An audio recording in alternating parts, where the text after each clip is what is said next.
intended for mature audiences. The views and opinions expressed are those of the panelists and do not reflect in any way those of the podcast partners, sponsors, or affiliates. Enjoy.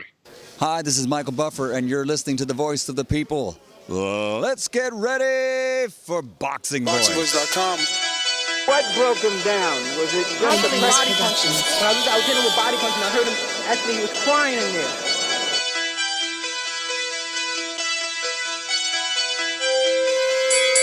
You're saying that Biggs was crying when you hit him? When did that happen? And perhaps the fourth round on? BoxingVoice.com. So that you knew you had him by that time? Absolutely, but I knew he was tough and taking those punches. Vladimir Productions.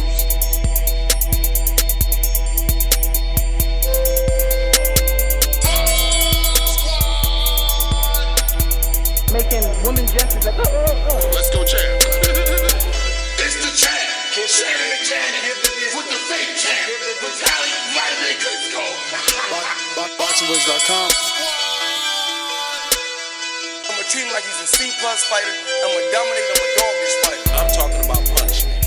We're gonna punish you for 12 rounds. Either the referee says you had enough, or you can say you had enough, or you can stay your ass there all night until you ain't had enough. I feel I'm the best in the sport, and to be the best, you got to beat the best. And all I did was beat opponents. I worked my way from the bottom to the top. I won a title by beating top competition and top fighters. This guy was hands on title. He's a paper champion. Do you feel that you're the best super middleweight right now? 100%. Let's go, champ.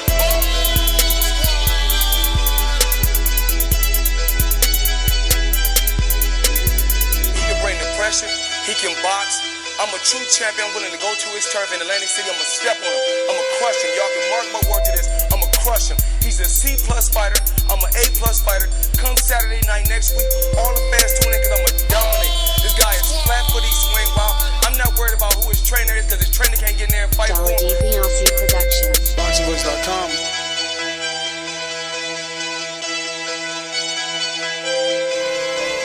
BoxingVoice.com.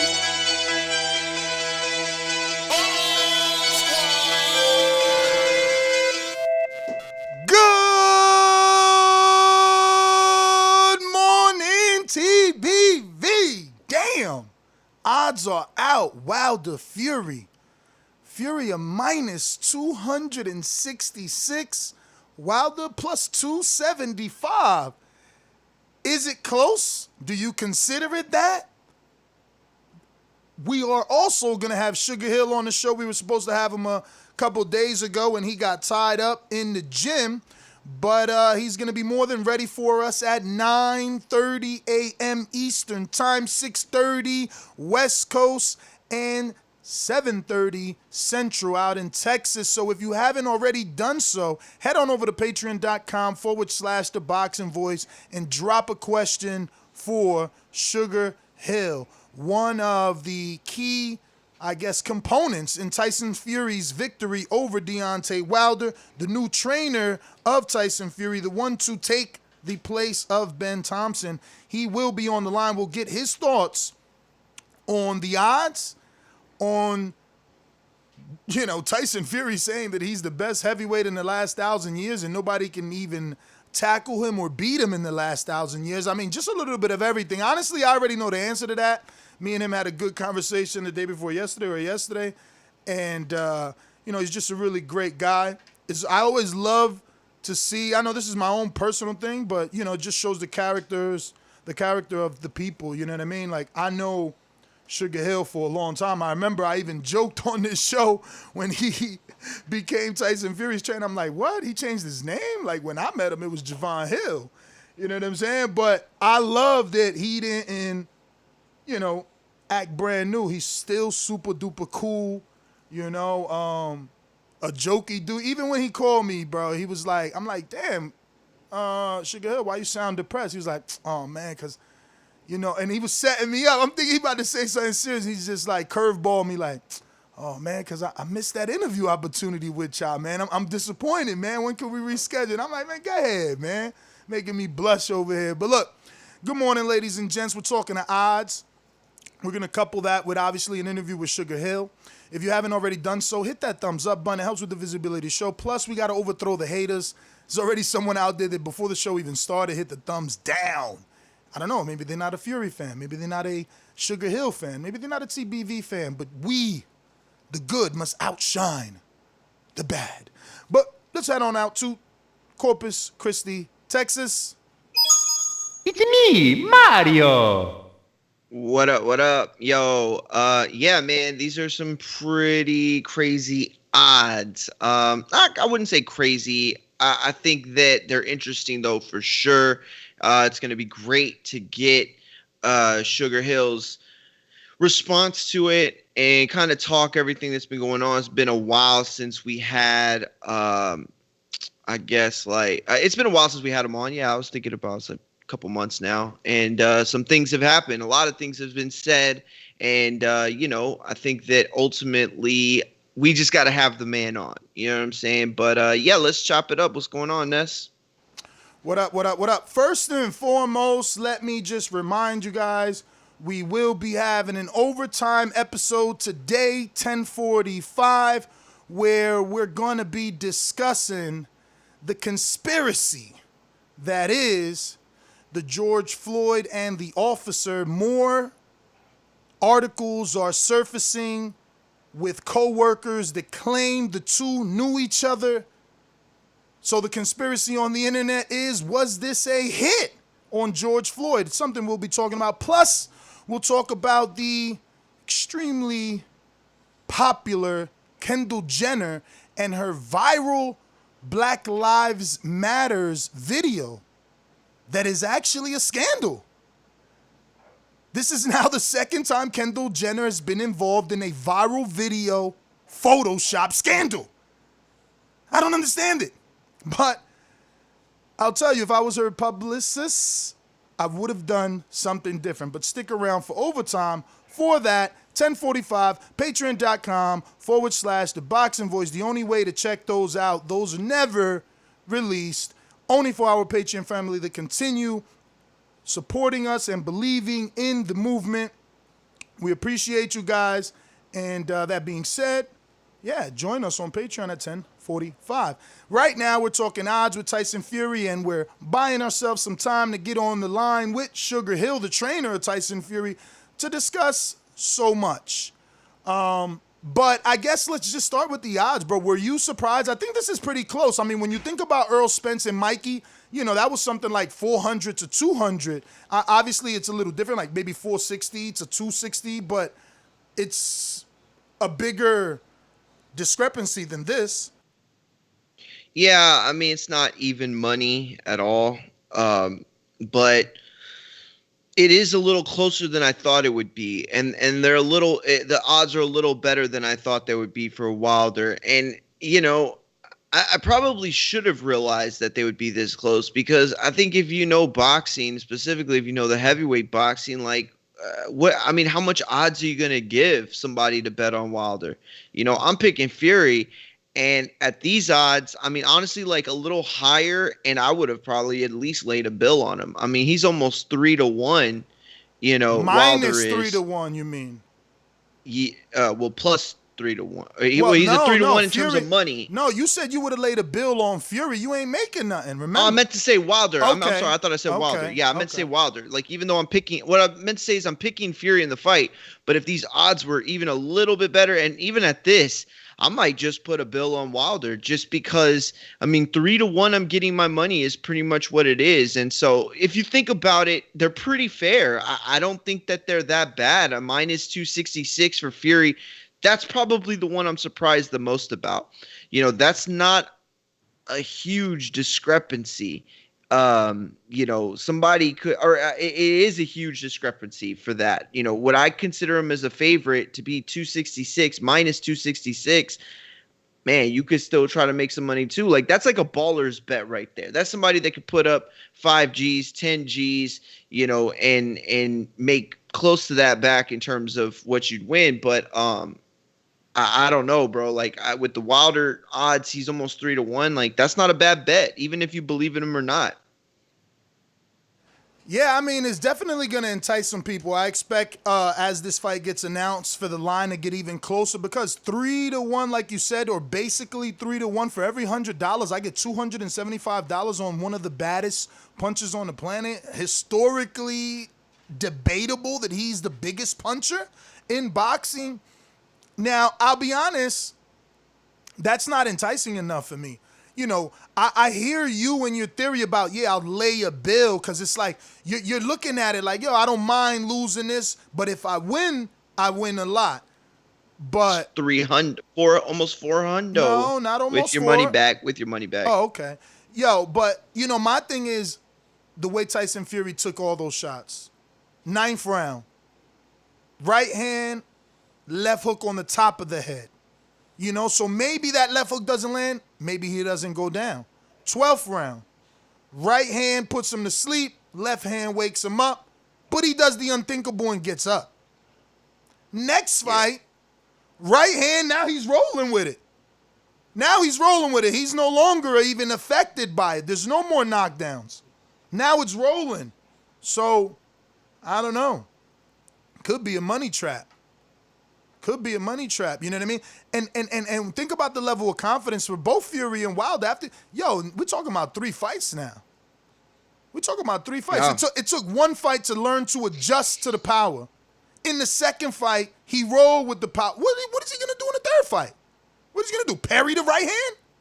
Is he gonna parry it now? I mean, I don't know, man. I don't know. I don't know about these odds just yet. I gotta see at least who Wilder's training with. I gotta see something, bro. Like, this could be a trap. 3-1. You think that they get further than this? What do you mean? Like further apart? You think as the fight gets closer, they get further, or you think the odds get closer? Absolutely, they're gonna change, but I think that more money because of the odds is gonna come in on Wilder. Yeah, I think they close. There's gonna be more minds. There's going to be more people like you that believe, damn, if Wilder lands that bomb, he landed it on 40 people, that they can make some money, But well, at 3-1, you can make some serious money. That's if he can win. That's if he can win. But what if Fury does now 6 rounds of each? What if he comes out different this time? Now Wilder's expecting for him to maul him down. He comes out again. Ali, jabbing, moving, feinting. 6th round. Because now heavyweights are tight. Okay. Now in the 6th round, he puts on the second performance where he, walks you down after the 6th round. Like, it's too much to think about. But real quick, let's bring in our co-host in Jersey. I'm the most brutal and vicious and most ruthless champion there's ever been. There's no one to stop me. Lynch the conqueror. No, I'm Alexander. He's no Alexander. I'm the best ever. There's never been anybody like me. I'm Sonny Liston. I'm Jack Dippy. There's no one like me. I'm from there. There's no one that can match. Chip! Good morning. Sorry, fellas. But we are here, and we talking Tyson Fury again, man. We're lucky. We're going to have SugarHill on. Going to get to kick it with the man who molded the champion to taking out the monster that was, and I think still is, Wilder. So get your cup of coffee ready if you don't got that down packed already and that tea ready across the pond. Chip! What you guys talking about, tactics right now? Nah, let me ask you a simple question here. The fight gets signed. It's fight day. What is your prediction? Are more people betting on Fury or betting on Wilder? Fight day. Fight day. I think Fury still has the odds at a stretch. He's just the way he finished Wilder this last fight left an imprint in people's minds, and I think that's going to influence the bets still. We haven't seen too much of Wilder's training or any adjustments in camps. He's been pretty under wraps, which I would be too. So, I guess the more little things are released as the fight is, coming to fruition, I think that the odds might change a little bit. We get to see something on Wilder's part, but Fury left a branded TKO. So. But you here's think the thing, on fight though. day, Fury will be the favorite? Yeah, he's going to be the favorite. All day. See, but that's the thing though, is that's the wrong question in terms of the betting line, because it's difficult to say who's going to be betting more on fight night. I think Wilder's going to get more of the bets because the odds are going to get a little better. By the time fight night rolls around, the odds will close up. But before fight night rolls around, like that week, I think we're going to see some dips and some spikes, and we're going to see a huge spike with Wilder betting. Because here's the thing. Look, I'm making my pick right now. All right, we don't got to wait till the Thursday show. I'm making my pick. Fury wins 12-round decision. I give Wilder the fact I think he's going to be able to go all the way this time. I do. Okay, I don't think he gets stopped. But here's the thing. As a bettor, I'm not talking about Mario Munguia, the guy who's covered fights. Mario Munguia, the guy who's watched boxing with his dad since he was 3 years old, since he can remember. I'm talking about Mario Munguia, the man who makes you money.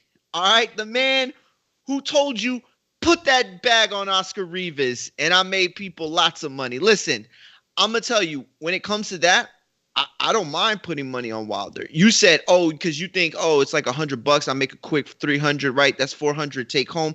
But you got to understand that as a bettor, which I'm not a big bettor, but I have bet a lot on boxing.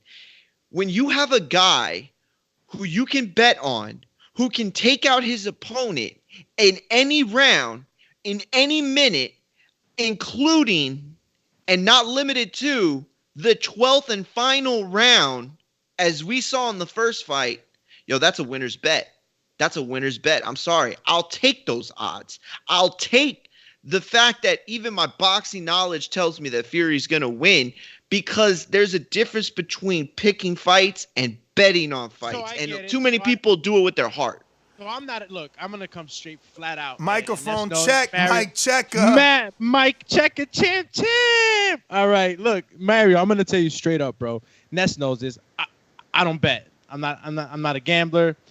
We can go on Untitled why I don't gamble, but for the most part, I see where you're coming from. So I was saying that Fury was going to be the favorite, in the odds, but if you're saying that people are going to bet more on Deontay Wilder because of the way things are, I guess, portrayed, you know what I'm saying? He's a hard hitter. He knocked down Fury last time.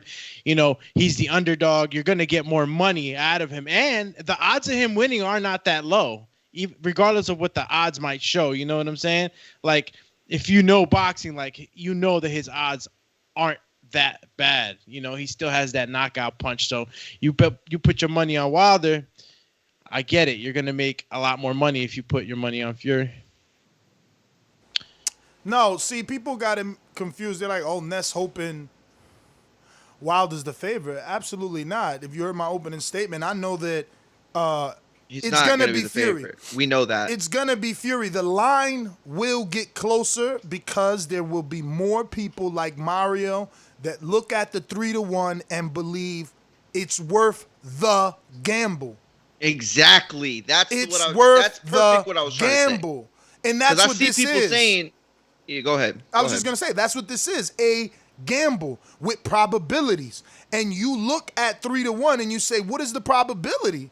Can Wilder land that punch? Well, he landed in the first fight. You got negative Nancy's like me. They're like, well, Tyson has learned. And you can see from fight 1 to 2 that he takes the shots completely different. But for the gambler, he's going to say, shit, Wilder should be able to replicate. He's going to come in angrier. He's going to train more. He's going to be focused. He's going to have a new trainer, and they will convince themselves. But at the end of the day, Tyson will still be the favorite. Exactly. See, look, you could bet on football, or you could bet on basketball, and at some point in the fourth quarter, if you took the point spread or however you did it, you're going to be in a situation where you're going to either win or lose, or it's going to come down to the wire, right? In boxing, that'll happen as well, where you get into the championship rounds and that the guy's not going to get the knockout and he's way down on the cards. But when you can bet on somebody who will give you a chance in every round, despite the fact that your boxing mind tells you that he's not going to win, it doesn't matter. It's the best gamble. And that's what I'm looking at. And that's how we made money, by the way, when we were doing boxing bet Fridays, beating the odds. yo, that's what we did. We didn't pick with our hearts. We didn't pick with our minds. We picked with our pockets. We picked with our pockets. And so what are we made money right now. My pocket's telling me, any closer to 3-1, I'm putting a bill on Wilder. Easy. Easy. And that is that the only way to bet? Like, okay, just to win, or can you bet by round? Yeah, listen, you can bet by round, but with this fight, hell no, I ain't touching no rounds.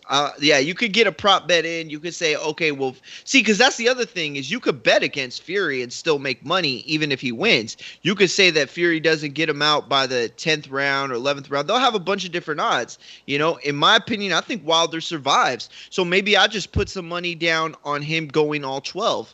And, we got to wait to see what those odds are. But I bet you I'm going to get some good odds on that too. Just because the people that do these lines, it's like sometimes they're geniuses and it's like sometimes they're the only ones out of the loop. You know what I'm saying? So like, it's like I hear what people are saying in the chat. They're like, oh, Mario's losing his money, and that's fine. And it's funny. I you know what I mean? It's no hard feelings. That's hilarious. Like I've lost money, but I've made more money betting the way that I bet. And I'm learning and learning from guys like Ness and Beeb and Mike and everybody that has taught me how to bet on boxing. Because that's the thing is some people know how to bet, and that's just great. And they could teach a class at Harvard, PhD level, emeritus status. But I have learned how to bet on the sport of boxing and check the records. Women lie, men lie, numbers don't lie. And the last time I checked, TBV had made more money on the betting show than has lost money. Still in the black, baby. So, you know what I'm saying? Like, we'll see what happens. Any idea on the undercard? I know, I know people like to bet on the undercard. Way too soon, brother. Way too soon. Way too soon. Remember, this fight's not even fully announced. This is just, the betting makers on oddschecker.com bringing in the odds. But on Sky Bet, Fury is even bigger. So for you guys in the UK, don't use Sky Bet. Use another one. They're giving Fury minus 350. And Wilder, that sounds about right. And Wilder is a plus 275. Same thing he is on Oddschecker. So, crazy. But you could compare that to Fury versus Joshua, which Fury is a minus 200. And Joshua's already, without even fighting Fury, a minus 150. So who's that? I'm shocked that they have it that close, to be honest with you, especially with Fury getting the knockout over Wilder that never, you got Andy Ruiz knocked out AJ, so you got to assume Fury could knock out AJ. And to only do it minus 150, I guess they I don't know, they're giving AJ, I don't know, more of a chance with his chin. I don't know. I see that length of Fury. I mean, he's gonna stay on the outside, and those shots will, long range, the 1-2s. But I could be wrong, because obviously, I mean, he did that with Wilder too. In the first fight, he kept the distance, and then in the second fight, the way that he kept the distance was by just stepping back, not being there when he shot the right. So I don't know. I see that fight way more difficult. How tall is AJ? 6'6", right? 6'6". I don't know. That'd be interesting, man. I seen an article this morning that said that Bob Arum said that's not going to happen until 2021. They're finally starting to say that's not happening now. No, because remember, they were trying to push it for this year. They were trying to, find Middle Eastern countries and stuff. Yeah, that was before we knew what Fury Wilder was happening until November, December. Yo, been saying though, man, AJ Fury is a different story in my book. I think AJ I'm surprised there's Fury. No betting lines on that yet.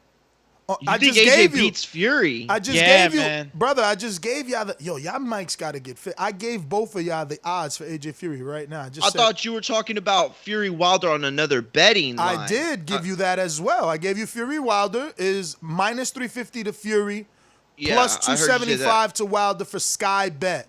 Then Sky Bet has Tyson Fury versus Joshua. Tyson is a minus 200. Joshua is a plus 150. Yeah, I just went down a whole spiel. I heard it. Bad. That's such bad odds on Joshua. I couldn't do that. It's even money basically. Like, what am I betting on? Like, I'm gonna put up 100 to make. And if I win, I get 150 back plus your 100. But he ain't looking at it like that. Mario trying to double up. Yeah, exactly. My man Doomy knows. Yo, that's what I'm saying. Like, I pick Fury in that fight anyway. So if my boxing mind tells me to pick Fury, then why would my betting mind, wherever it is, tell me to bet on the dude who's giving me even money practically? You know what I'm saying? Like, that's just not. I don't think that's an intellectual bet. You know what I'm saying? Like, and I'm not saying it's not an intellectual pick. I think you could pick Joshua, and even though I think he's the underdog in the fight, I don't think that it's by a wide margin. Like, I don't think that that's a bad pick, Doomy, picking AJ. I just surprised. I didn't know that you were picking him. That said, though, I do think at plus 150, yo, you can't. How can you take money on Joshua like that, bro? Like, if you're gonna pick an underdog, you got to get better than half on your money, than half a point on your money. Like, bro, but that's a point and a half. It's a point and a half you getting. It's a half a point. It's point and a half. You getting 150. 150. Half a okay, point. Yeah, half a point okay. is 50. Yeah, I guess so. And 2-1 would be crazy on AJ. I don't know, bro. I think that's a lot of hearts are almost gonna break 2-1. that. That's almost 2-1 on a guy that's been consistently fighting elite level opposition or top 10 opposition since he won his world title. I think that's decent, bro. Just like Wilder, they're giving you almost 3-1 on a dude that's knocked everybody he's fought out. I think that's decent. You know, it just comes down to your boxing brain, man. What's probable in each fight? See, you know, Fury showed us something, and I know people don't like to hear it, you know, but look, AJ ain't even been in his biggest fight. You know, you got to call his biggest fight Vlad, and he went down, suffered adversity. Yeah, he overcame it, but Fury has yet to have adversity, right? What, punching himself maybe? Like, bro, that knockdown was that's adversity, bro. I mean, yo, first your mic is very low, but is that adversity, Mario, or was that the moment that America took notice? Is that the cornerstone of his career?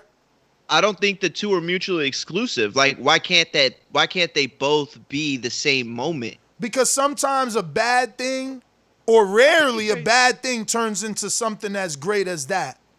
But that's what you're talking about when you're. Wallen also, you know, when he got. Oh, that's true. Yeah, he did get. You're absolutely right. He pulled through clutch on that. So. No, you're right. Listen, Ness, you're saying, though, listen to what you just said. You're talking about adversity, right? And when we talk about adversity in boxing and going through adversity, it's like that's what molds you. So it's a thing that you face that's very tough and trying that you overcome to become a better version of yourself. You know, you shed the old, you know, skin or whatever, and you got the new skin, and it's thicker and it's harder and it's tougher and it's smarter. Right? So how could that not be the same thing? Because you're saying like rarely does a bad thing turn into a positive, and you're absolutely right. But that's what the greats do. They turn adversity into a positive. And that's what Fury did that night that he got up off the canvas. And here's the other thing. I think you could look at a guy like Daniel Jacobs and suggest that adversity outside of the ring can help you inside of the ring. And so with Fury, for him to have gone through all that he's gone through with the substance abuse and the depression, that's adversity in and of itself. And I think that does help him in the ring, you know, despite the fact that, because when you say adversity, I know exactly what you're saying, you know, you're facing a tough fight and stuff like that. But I think ultimately we've seen it. It's 8:33, by the way. I mean, 9:33, by the way. Yeah, no. I'm texting him. He said he was ready, I just want to give you the heads. heads. Waiting for him to call in. Cool. Is he on Skype or on Blog Talk? He should be calling in on Blog Talk. Okay, cool. Do I gotta sign up to Odds Checker to like search for boxing, or can I just search boxing while I'm on the? If you click the link in the description, it'll take you straight to the Tyson Fury fight, and then you'll be in the boxing I was on the department. computer. Yeah, I know. On the computer, you can click the link in the description too, champ. Yeah, you're right. My bad. How's the mic though? Nah, you sound better. Yo, I'm gonna learn a little more about this betting stuff. So like, all right, so if Joshua's, what is it? His odds were 150? Plus 150. Plus 150. Okay, Yeah. okay. So that means you put 100, you get your 100 back if you win, plus you get the house's $150. So he's the favorite because he's on the plus He side. is the underdog because he's the plus Underdog. side. Minus Oh, makes you the favorite. The favorite. See, I had it. So back. like for example, like Fury's minus 266. So you would have to bet $266 to win $100. $100. Yeah, whereas Wilder, you can bet $100 and win $275. Okay. So that would be $375 take home, because that's your money too. Yeah, because I'm pretty sure there's a bunch of people out there like me, man, that don't really know what's going on. And probably, I know I won't bet, but if people get a better understanding sometimes of this stuff, they would be more likely to bet. Because trust me, some of this stuff, like if you don't know, you're just scared to like put your money down because like you just don't understand the concept of betting. You might know the sport, you might know horses, you might know whatever you're into, but like the concepts of this. If you don't know, it gets you a little nervous to even try it. So, I'm glad clearing it up for me. And here's the thing, like even though you're not the kind of like you're saying like you're not a big bettor, like I'm really not either at all. And that's what I'm saying. I think it's the same thing like me and you, like learning about it's interesting because of what we do, and then being able to help people, because like there was like this big thing that we went through when we were doing the beating the odds stuff, and people were like, yo, y'all are encouraging people to bet. And it's like no, that's not what it was. We were helping people that already were putting their money in. You know what I'm saying? Like, you got to be a certain age to gamble. So that's, at that point ain't nobody your daddy. Like you make your own decisions to you know what I mean? So we're just here to help. So like there were a lot of fights. I would say the majority of fights that I would give advice on that I didn't even put money on, And now if I was going to come crazy and say like, yo, pick this dude, big underdog, minus 350, minus 400, I would put money on them too. You know what I'm saying? Just because if I'm giving you this thing and I'm telling you to do it, then I'm going to do it with you and we lose together, But if I just say, if I'm betting, I would pick this guy over that guy, you know what I'm saying? Like, then I don't feel as much obligation or responsibility because it's like, I'm just giving you my advice. You could take it or leave it. Champs, we got our guests on the line. SugarHill Steward, trainer of Adonis Stevenson, Tyson Fury, Anthony Durrell, so many. Sugar, thank you for giving us some time this morning. Appreciate it. How are you? I'm doing excellent. How you doing, Nestor? I am great, man. Just very. Ooh, if you could get off speaker so you don't get that feedback. Okay, I just took it off. Wondering what was happening, but yeah. All right. Now it's clear. I am good, man. I'm doing even better. Just very appreciative that you had to. Oh, wait, that's me. I got you. That was my mistake. Here we go. Now we don't have an echo. Just very appreciative you had the time to talk some boxing with us. Very appreciative you had some time to talk some boxing with us. Tyson Fury's been saying some very provoking things in the media. And we just got the odds that came out for the possible Wilder Fury 3. So we definitely wanted to have you on the show, man. I mean, I remember before the actual second fight, I mean, you and I were talking about this, but, both you and Fury said you were going for the knockout, and I laughed, and I couldn't believe it. I thought it was mind games, and then it happened. He went for the knockout, man. Do you think these lines are good? Wilder is a plus 275, Fury's a minus 266. Do you know anything about odds and the lines? Not exactly, but yeah, I don't know. I don't know about it exactly. No, I'm not into the odds and betting and gambling like that unless I'm shooting dice.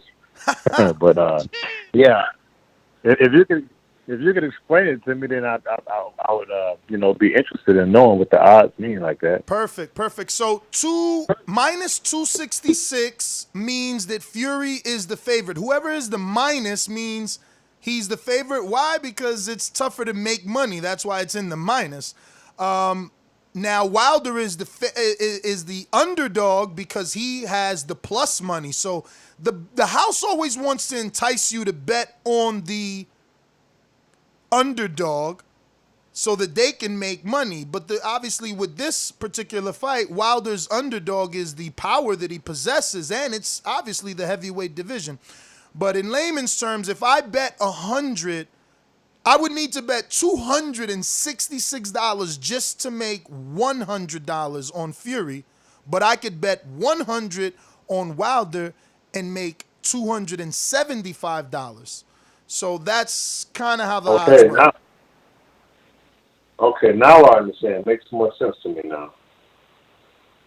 It does. Yeah, so basically Wilder's like a 3-1 underdog.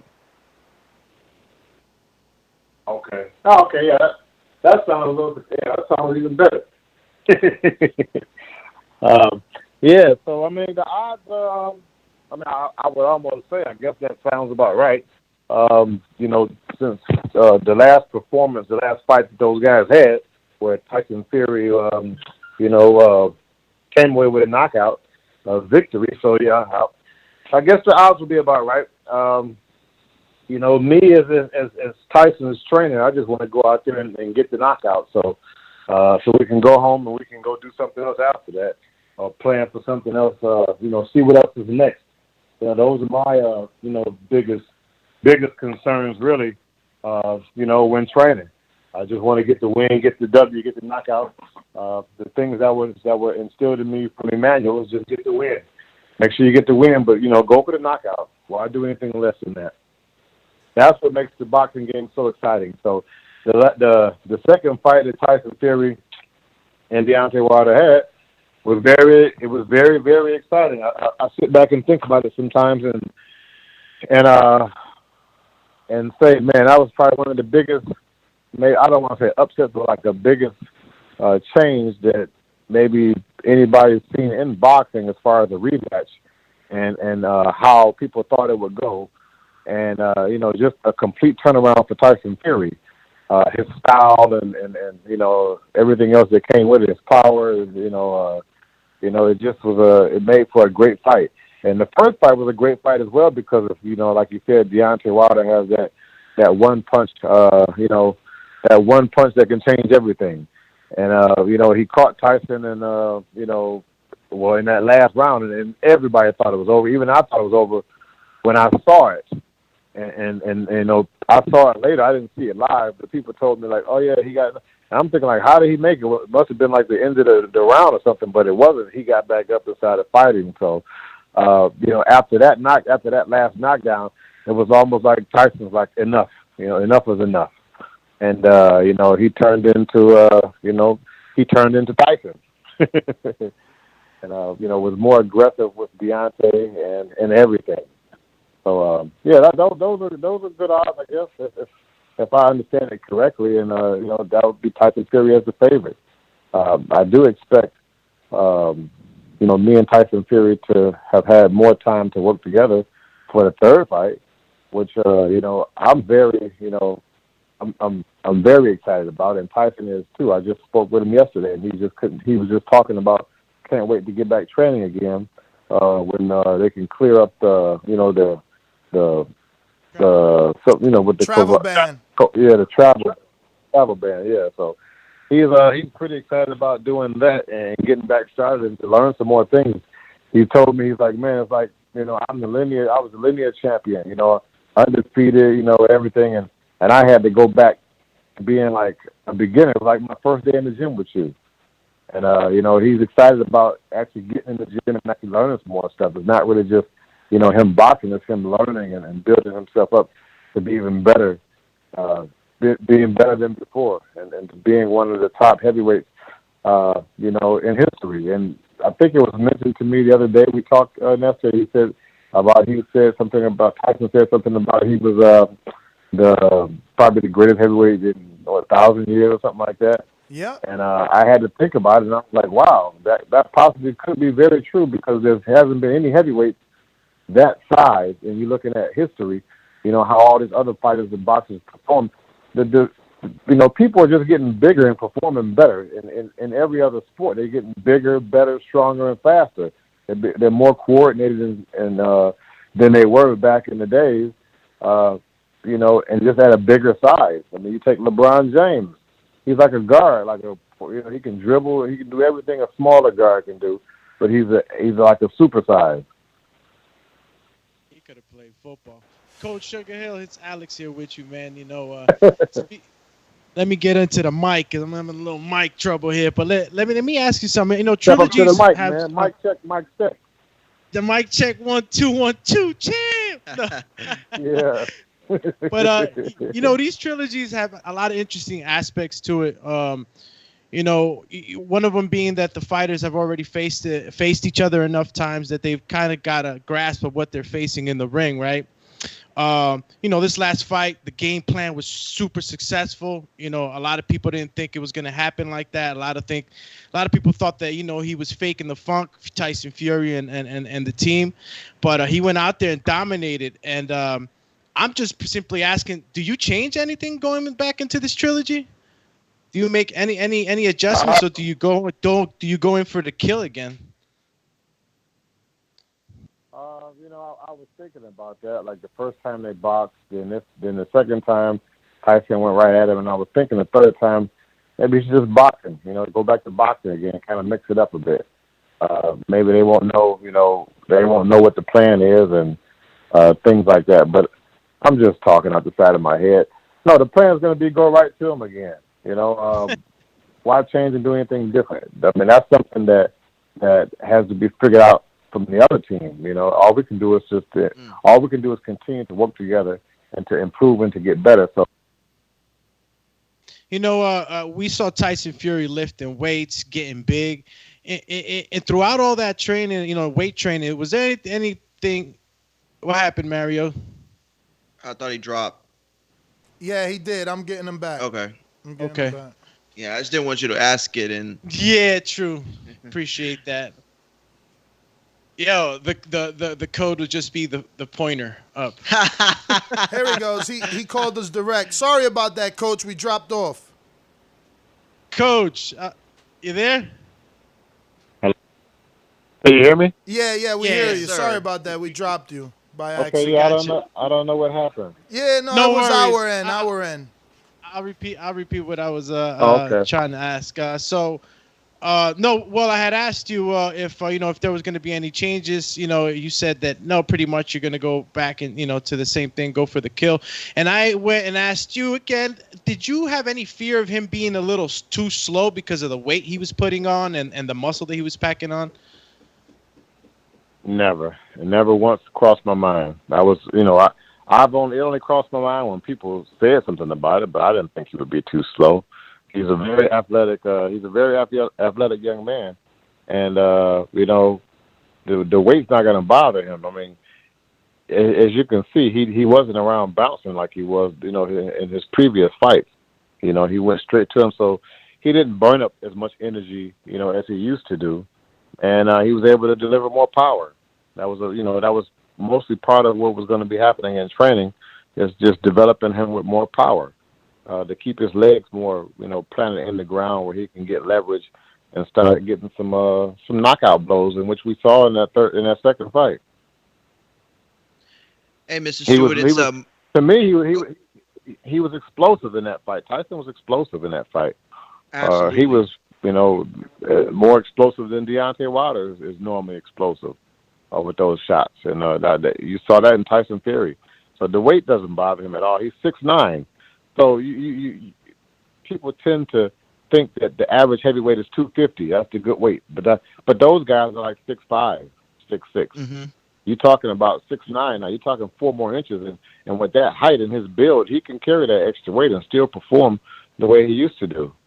Actually, at the lighter weight, he didn't perform so well at the lighter weight because it wasn't naturally him trying to stay in that range of being, 250. That was the norm. 250. Oh yeah, you're 250. That's supposed to be good, but that's not the norm for a bigger man like that. And we had seen glimpses of what Fury did throughout his career, but it's like it all came together that night. I wanted to ask you though, because a lot. This is Mario Munguia, by the way. Thank you for joining us. We have seen a lot going on with Andy Ruiz lately, and everything that they've been talking about, and it's brought up the question: how much responsibility falls on a trainer to make the fighter do the things he needs to do, right? Because it's like some of it's got to be on the fighter, but then you have other people saying it's got to be the trainer. So specifically with Fury in mind, how much do you think that a trainer should make those calls, check in on weight, check to see if they're doing the right things, or at that level, should you expect them to do the right things and come ready to camp? You can't expect that because some people need guidance, and some people work off guidance. Some people don't work on their own. Everybody is built, and everybody is built different. Their minds think different. For one person, you may have to slap them. For the other person, you may have to just make them laugh. But you have to learn that person to know what they how they respond and react to certain things. I would say it has to be. I want to say someone has to be even. The fighter can't sit there and take all the credit. And then the trainer can't sit there and take all the credit. I gave an interview before where I said that it was equal. But and what me and Tyson had, it was equal. A trainer can tell you all the right things to do, but if you don't do it, then it doesn't even make any sense. It doesn't make a difference because you didn't get the win, and the performance wasn't there. I think Roy Jones was at Emmanuel's funeral, and Roy Jones said Emmanuel Steward never lost a fight. It's just the fighter didn't listen. Somewhat to that sense. It has to be. It's a team. It's a team. The fighter and the coach are a team. There, it's a bond that has to be there. You're going into war. You got to trust the general. You got to trust your commanding officer. Things like that, and it has to be a team where that war is going to be lost. Coach, I wanted to ask about the odds for a potential Fury versus AJ. They have Fury as a 2-1. Again, if you put 100 on Fury, you ain't making nothing. You're going to have to put 200 just to make 100. But if you put 100 on AJ, you make 150. Does that seem fair, 2-1 and plus 1.5? It's okay. I mean, it's just, to me, I guess it's just saying that people feel like Tyson Fury is the better boxer, the better fighter. And, maybe they'll start changing the bets. Maybe they'll just start betting on knockouts. I mean, they did it with Mike Tyson. They wasn't betting on the win. They were betting on when he's going to knock somebody out. So, it would be great to get to that point where they can just start making bets on when the knockout is going to happen. Absolutely. Who do you think? Because it's like this. Look, I look at fights and I look at bets, right? And I think to myself, like, the way that they could play out. So with Wilder, I think, he's the more dangerous fighter than Joshua, based on the fact that he could knock you out at any round, at any time. We've seen that from him. But with Joshua, it's like he has so many other talents that extend beyond it. So in your mind, I know at this level there are no easy fights, but in your mind, which of their styles is more difficult for Tyson Fury? Which fight do you expect to lose more sleep at night? This trilogy fight with Wilder or the Joshua fight? I would have to say Wilder. I would have to definitely say Wilder. And there's no disrespect to Joshua. Anthony Joshua, he's got. I would say Anthony Joshua is a more well-rounded fighter than a Deontay Wilder, but both of those fighters still lack something that Tyson Fury has. Tyson Fury has what both of those fighters have, and more. So, I mean, to answer that question, I would just have to say Deontay Wilder is still the more dangerous fighter. I like a fight with Anthony Joshua because the things you're going to see with Anthony Joshua are things that you've seen your whole life, pretty much. He's a pretty good fighter, basically fundamental, and those things you've seen your whole life. And now, Coach, you just called him a basic fighter, Coach. I mean, good basic fighter. Basics go a long way. Being a basic fighter is not a knock. Being a basic fighter is not a knock. Basic fighter means you have good fundamentals. The basic fundamentals, the good basics that every fighter should have. That's what basic fighter is to me. I mean, I don't say it in a negative way, like he's just nobody. I would just say he's nothing, but I'm saying it as his basic fundamentals that he's developed over the years, fighting. He can do more things, I feel, than Deontay Wilder can do as a fighter, setting up different shots and counter punching, things like that. That's a good basic fighter. You take Antonio Barrera and Prince Nassim Hamed. Barrera was a good basic fighter. He didn't do nothing fancy and stuff like that, but he was a good basic fighter, and that carries over and goes a long way, in which people don't realize. They don't realize it. And when you go out there and perform with those good basics, I mean, you're going to see a night and day, and you're going to say, "Wow, that was a big mismatch." Like that fighter didn't have, this and this fighter. That fighter didn't have that. It's because of his basics, his basic skills that he's learned as being a fighter that he should be learning. Coach, he should have learned. Let's get into the controversial stuff, right? Because you have been around long enough, plus your uncle is legendary, so I'm sure he's made you watch old film. I mean, Tyson is saying there isn't a heavyweight in the last 1,000 years that can tackle me or beat me. And I agree almost wholeheartedly. Like, I look at Ali at 210, getting, 15 rounds of rope-a-dope with George Foreman, who is this generation's Deontay Wilder. I just look at Fury being too big, too strong, too many tools, like Mario said. If he ever needed to jump on his toes, Ali's going to be looking in the mirror. So who can you tell me in history would have been Tyson's toughest fight, and who can basically make Tyson a liar and beat him in the last 1,000 years? There's one fighter that comes to question of being the size and being athletic and things like that. And I would have to go and say that one of the only guys that I know that was, that believed in Tyson Fury for this last fight. That would be Lennox Lewis. Lennox Lewis is a big heavyweight. Lennox Lewis can box, he can jab, he can set things up, he had power. I would just have to say with Lennox Lewis. Lennox Lewis was the man I would pick. Because the division has just changed. When people tried to say Lennox Lewis to me, when you're talking about 100.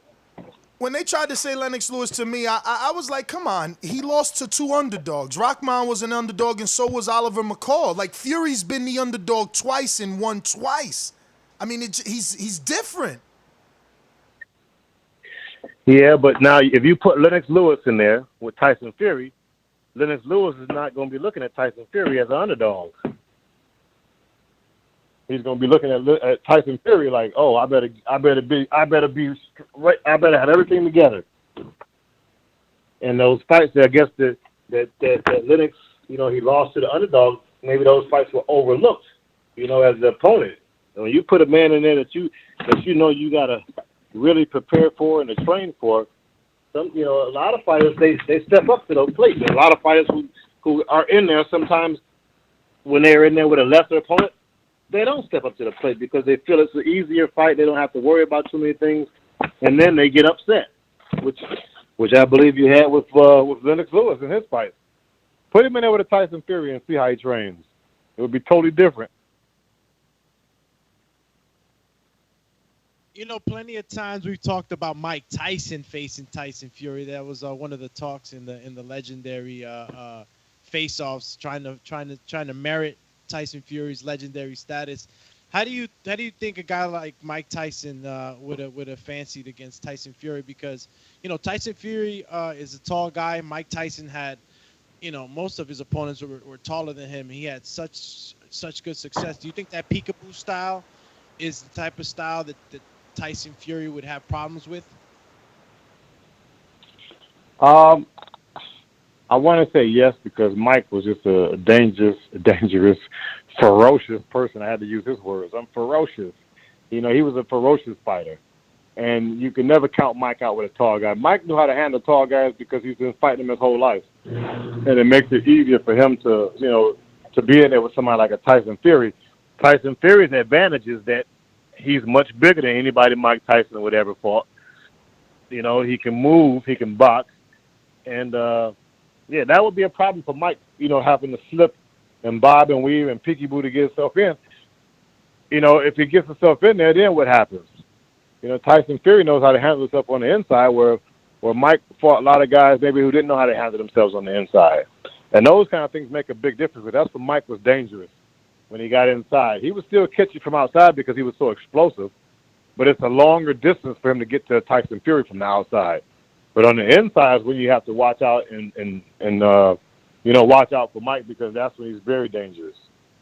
I think that would be probably one of the most interesting fights that I could think of in my head as far as the heavyweight division with Mike's speed, because you got to have speed. Mike has speed and power. If you got good speed, good balance and coordination, good basics that Mike Tyson had, I mean, you're able to. If Tyson makes a mistake, then you're able to get in there. And that one punch Mike had with either hand. Definitely right. I just seen what Lennox did to Mike and what Evander did, and I look at Fury, who is better at moving, and I don't see Mike having a chance. They always mention post. I got to give Mike a chance. I got to give Mike a chance just because he had that speed, you know. I feel the same way you do, but I just had to take myself out of Tyson Fury and that long, and I have to give Mike a chance because Mike fought all the tall guys and beat him. Oh, that's definitely fair. Listen, Coach, real quick, I want to switch gears. Hold on, Mario. Hold on, just one thing. Go ahead. I just want to be educated, because I'm from a different generation. So like, who back then that was, I guess, as tall as Fury was that good that Mike fought, right? Like, I'm asking. I mean, the fighters that you had that were as good, that would be Lennox Lewis would be one of them. And he lost to him. Like I was saying earlier, back in the days, you know, the fighters weren't that coordinated as being a big man, and no person was really very coordinated being that tall. But they've evolved. You know, the human being is evolved now. These guys are bigger and faster now. So back in the day, you had big guys, but they were more of a clumsy, you know, not very coordinated. You know, they didn't have that mobility. So to say, and that's in every sport. Every sport is the same way. The big linebackers, the offensive, defensive line. These guys are 6'6", running a 4.8 40. You know, running down running backs. Yeah, Tony Tucker was a a fit guy that Mike Tyson fought. You remember Tony Tucker? Tony Tucker was a crunk fighter. Yeah, I remember Tony Tucker. So yeah, I mean, Tony Tucker was one of my favorite fighters too. You know, Tony Tucker before the time, and I hate that I even didn't think about him, but you know, he just didn't have that knockout power like that. You know, like Mike has that knockout power. You know, and he gave Mike a tough time. You know, he was the first guy to go to distance with Mike Tyson, but you know, he didn't have that extra oomph to keep Mike off of him. Hey, Mr. Stewart, I just want to switch gears real quick because I do know that you train Anthony Durrell, and his name had recently come up as a fight for Canelo. And, you know, there's a lot of fighters being brought up as Canelo's potential next fight. But I just wanted to get your take on what you think about that fight, you know, how ready you think Anthony would be, and just overall, you know, what chances you'd give him. I'll give Anthony Durrell, you know, a good chance at beating Canelo Alvarez. Canelo Alvarez is a good boxer. You know, he has good basics. It would be a tough fight, but the styles make the fights. And Anthony is more of a, you know, he can box, he can bang, he can box.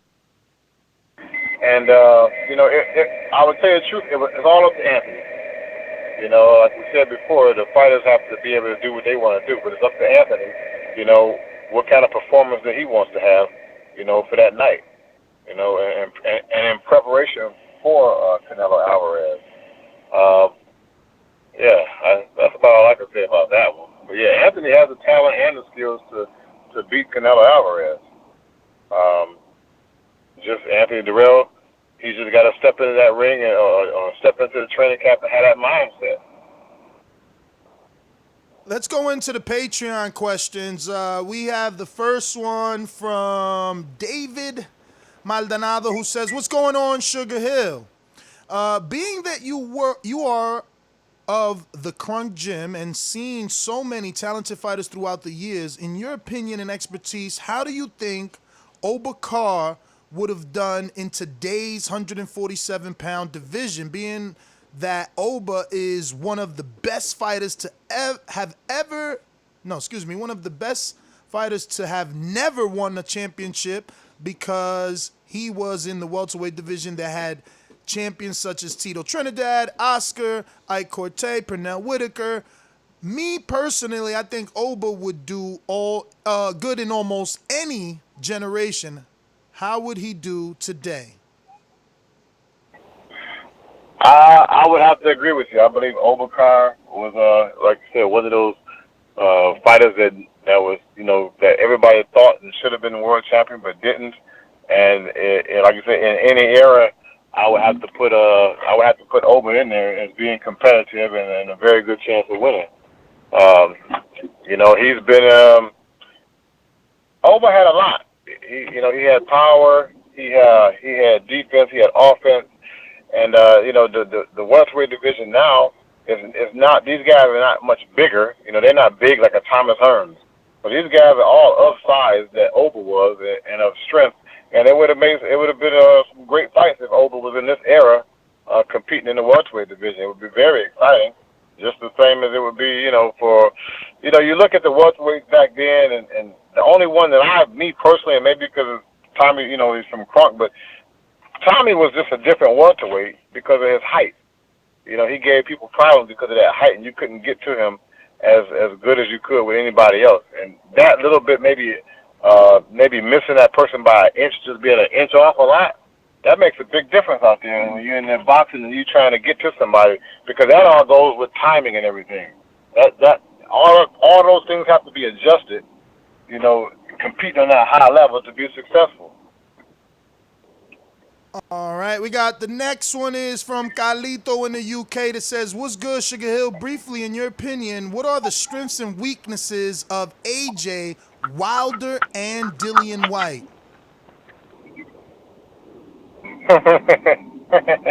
They want me to give away all the secrets, huh?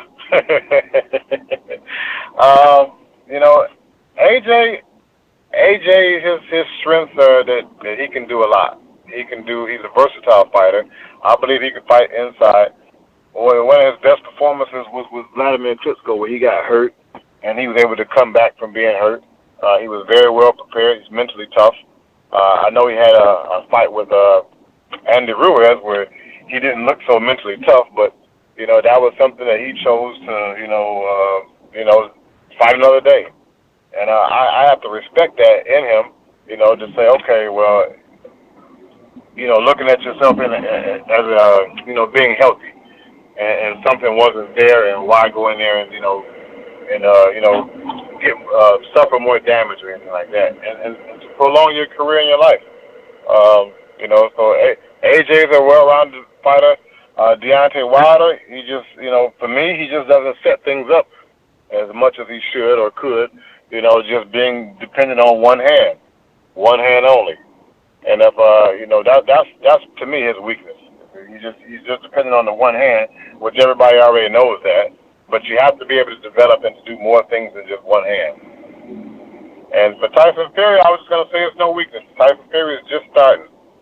This is just the beginning for Tyson Fury. He's having so much fun right now, boxing and learning.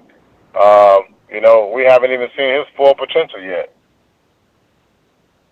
All right, Sugar. From George Foster next, we got, does Tyson Fury hit harder than Vladimir Klitschko? Good question. I feel that Tyson Fury can hit harder than Vladimir Klitschko. Vladimir's been doing that style for a long time. Tyson Fury is just now starting to be more conscious of punching with power, and it just takes a little bit more time to develop. For him, we've only been in camp we only had one camp, which was 7 weeks, 8 weeks, and he was ready in 4 weeks, and the last 3 weeks we didn't really do anything as far as trying to develop and do anything new. We just stuck where we had and perfected that a lot more in those later weeks of the training camp. So I believe Tyson Fury can punch as hard as Vladimir Klitschko. It just takes a little bit more practice. He just started, so give him about 2 or 3 more fights and see what happens. So would this be fair to say that Fury has more power, but Vladimir Klitschko utilized it more and often in fights? I would have to say yes because he's been doing it that way longer. Gotcha. So he's more comfortable with it, and he's been doing it. So we've seen it all. We've seen it from him, year after year. Where Tyson Fury, you've seen maybe glimpses of his power, but now you're really seeing a big, dominant, powerful Tyson Fury.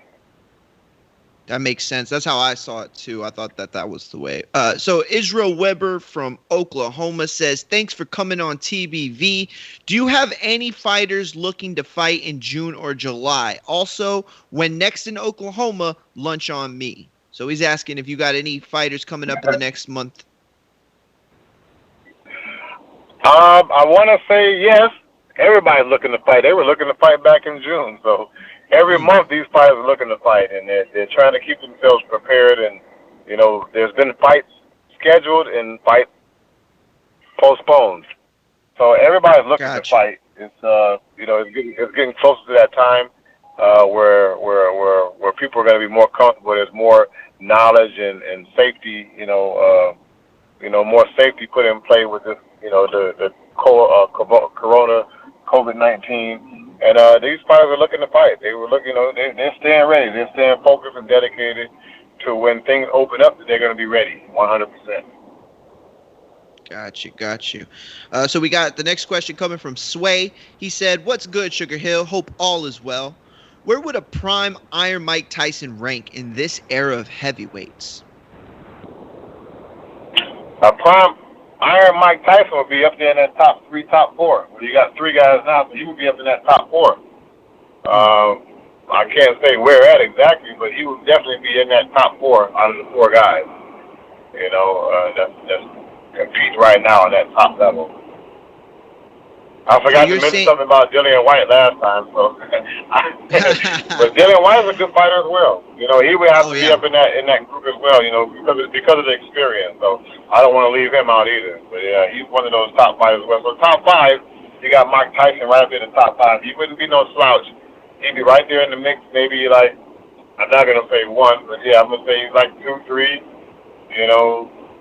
4, right up in there. So you would just have to. I would have to think about it a little bit more to actually see, how Mike Tyson, how these other guys fare with Mike Tyson. It just hasn't been on my mind like that. It's funny. You actually reminded me of a question I want to ask you. I'm going to sneak it in here. I'm going to ask you this because, you're from a family. I mean, your blood runs through boxing. You know what I mean? So I think that your opinion, and I want your opinion as a fan, not as a trainer, not as Tyson Fury's trainer, but as a fan. They've been talking, and we did a show on this, about the WBC possibly making Fury and Wilder 3 a franchise match, which would allow for the winner of Fury Wilder 3 to face off against AJ, which would then promote Dillian White, who, according to him, has been in that position to get a title fight for too long.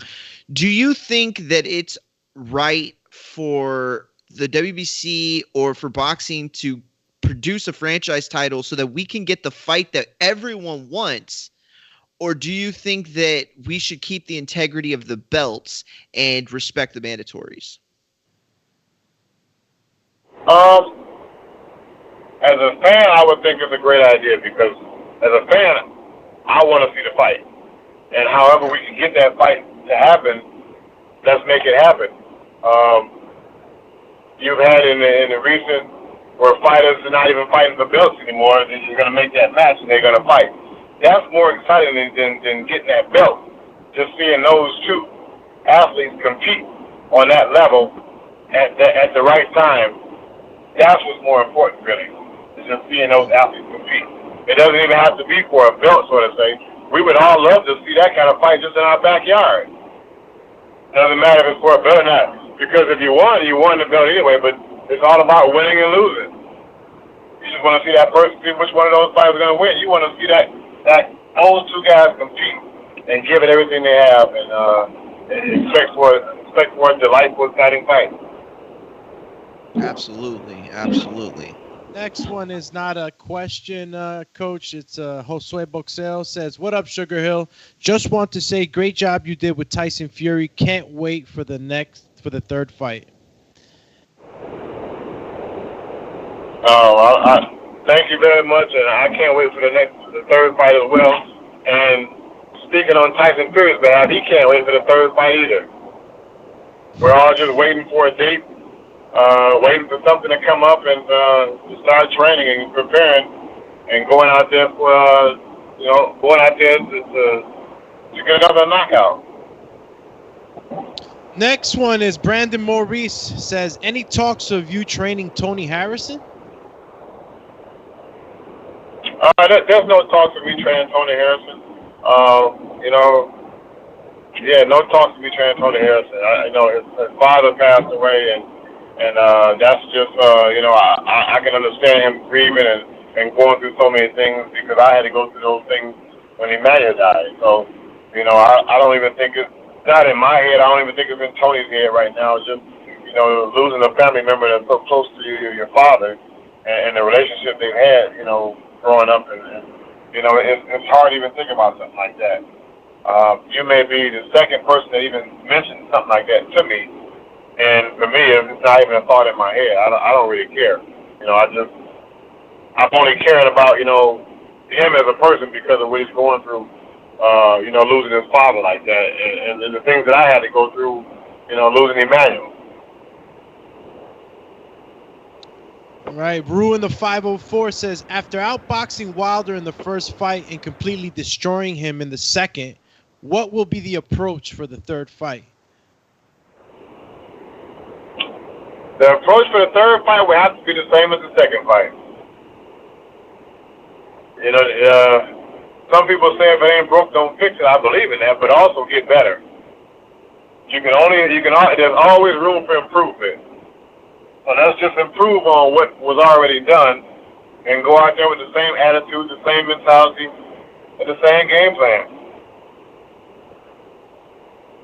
All right, that one white boy says, "Spence versus Garcia, who wins?" Spence versus Garcia, I'm just going to go with Spence because he's still the bigger fighter. Garcia, he had, moving up in the weight division, I'm not sure if he's, strong enough for that weight division yet. With a guy like Spence. Spence is still a strong fighter, a strong welterweight. And I just don't know about his development as far as his strength and being able to compete with such strong, heavier guys like that. But it may be time. He may have developed since the last fight, moving up to welterweight. Yeah, Garcia stands on his punches pretty well, Coach. Does that give him any advantages on the inside when they trade off? Yeah, Garcia's a dangerous fighter. My only question is just his power at that division. In that division with these big strong guys. We've seen Garcia at welterweight, and he didn't look so strong. He just, if he had more pop and could move these guys a little bit more, then now we're talking a whole different fight. We're talking a whole different Garcia, which would be exciting to me as a fan. I would love to see it then, but I just feel like he just needs to be a bit stronger and physical in there with these 147 pounders. Some people will argue that Spence had a harder time with Sean Porter than Danny Garcia did. What's your take on that? Well, styles make the fight. So, you can say it was a harder time than Garcia had, but it's just those styles. All right. You got Sweet Hands Fernandez says, SugarHill, hope all is well. As being known as one of the best trainers in the world, and of course you know the sport, my question for you is, who's your top 5 kings of boxing today? Thanks again. All well to the future. My top 5 kings in boxing in all weight divisions right now, Tyson Fury would be one. One of my favorite fighters I enjoy and love watching is Terrence Crawford. I love watching Terrence Crawford. He's one of the most complete fighters, in boxing today, and he's in that tough welterweight division as well. I enjoy watching Errol Spence fight. What's that? That's 3. I got 2 more to go. And me staying top 5 is gonna take away from so many other fighters I enjoy watching. I also like to watch Canelo Alvarez fight. He's one of those fighters that's a complete fighter who's went from division to division, beating up, winning these fights and capturing titles and keeping boxing exciting. Floyd Mayweather is another fighter that I enjoy watching. And this is in no particular order. And I really enjoy Floyd because Floyd is one of the top fighters that thinks, his IQ. I've seen him do so many things and make so many adjustments so fast, he can make him in that round. He doesn't have to wait to go to the corner and somebody to tell him, to make some adjustments. And then I watch him in the corner just sitting on the stool. He's sitting there thinking. He's looking at his opponent across the ring and he's thinking like, okay, I'm going to change this, I'm going to change that. And then he goes out there and he executes. So maybe I should just stop there. I don't want to leave anybody else out. One of my other favorites I got is, I'll just stop there. There's so many more. It's almost an unfair question, but just trying to put a little light on it. I can go on because I'm a boxing fan as well. It's not just, I wouldn't have a top 5. It wouldn't do any justice. It's not even doing me any justice to say my top 5. Trust me, we totally get it. Victor Banuelo says, old school guys usually believe that fighters of today wouldn't compete with the guys of the 70s and the 80s. Do you agree with that? And in your opinion, what makes a fighter great? So the fighters of the 70s and 80s competing with the fighters of now, one of the big things is which era do you put them in the fight? Because back then it was 15 rounds. So it's kind of a tricky question. For me, I'm thinking my main concern is how many rounds are they going? Are they weighing in the day of the fight? Which things they did back then. So it just depends on which era you put these fighters in. If the fighters of yesteryear are coming now and fighting, or the fighters now going back in time fighting with those rules and governing bodies. It makes it very interesting, and we can sit and talk for weeks about that. Different. We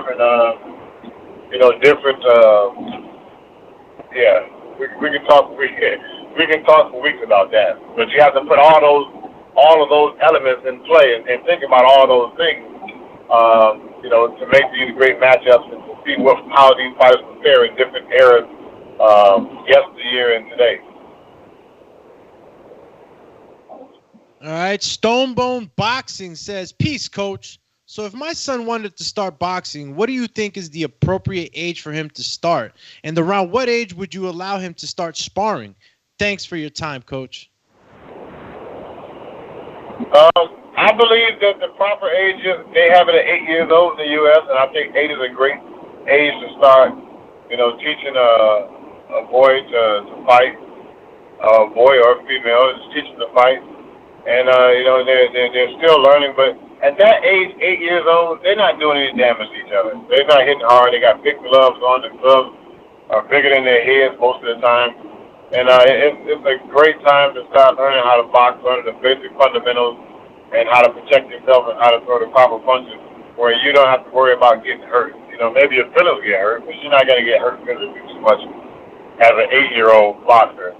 And just monitor his work. You can't put him in there with guys who are going to be punching hard or bigger than him too much and doing damage to his body. It just has to be monitored carefully, that's all. All right, James Valdez says, James Valdez from San Antonio, Texas. First of all, thanks for coming on the show once again. My question is, what fighters coming out of the Crunk Gym should we be on the lookout for?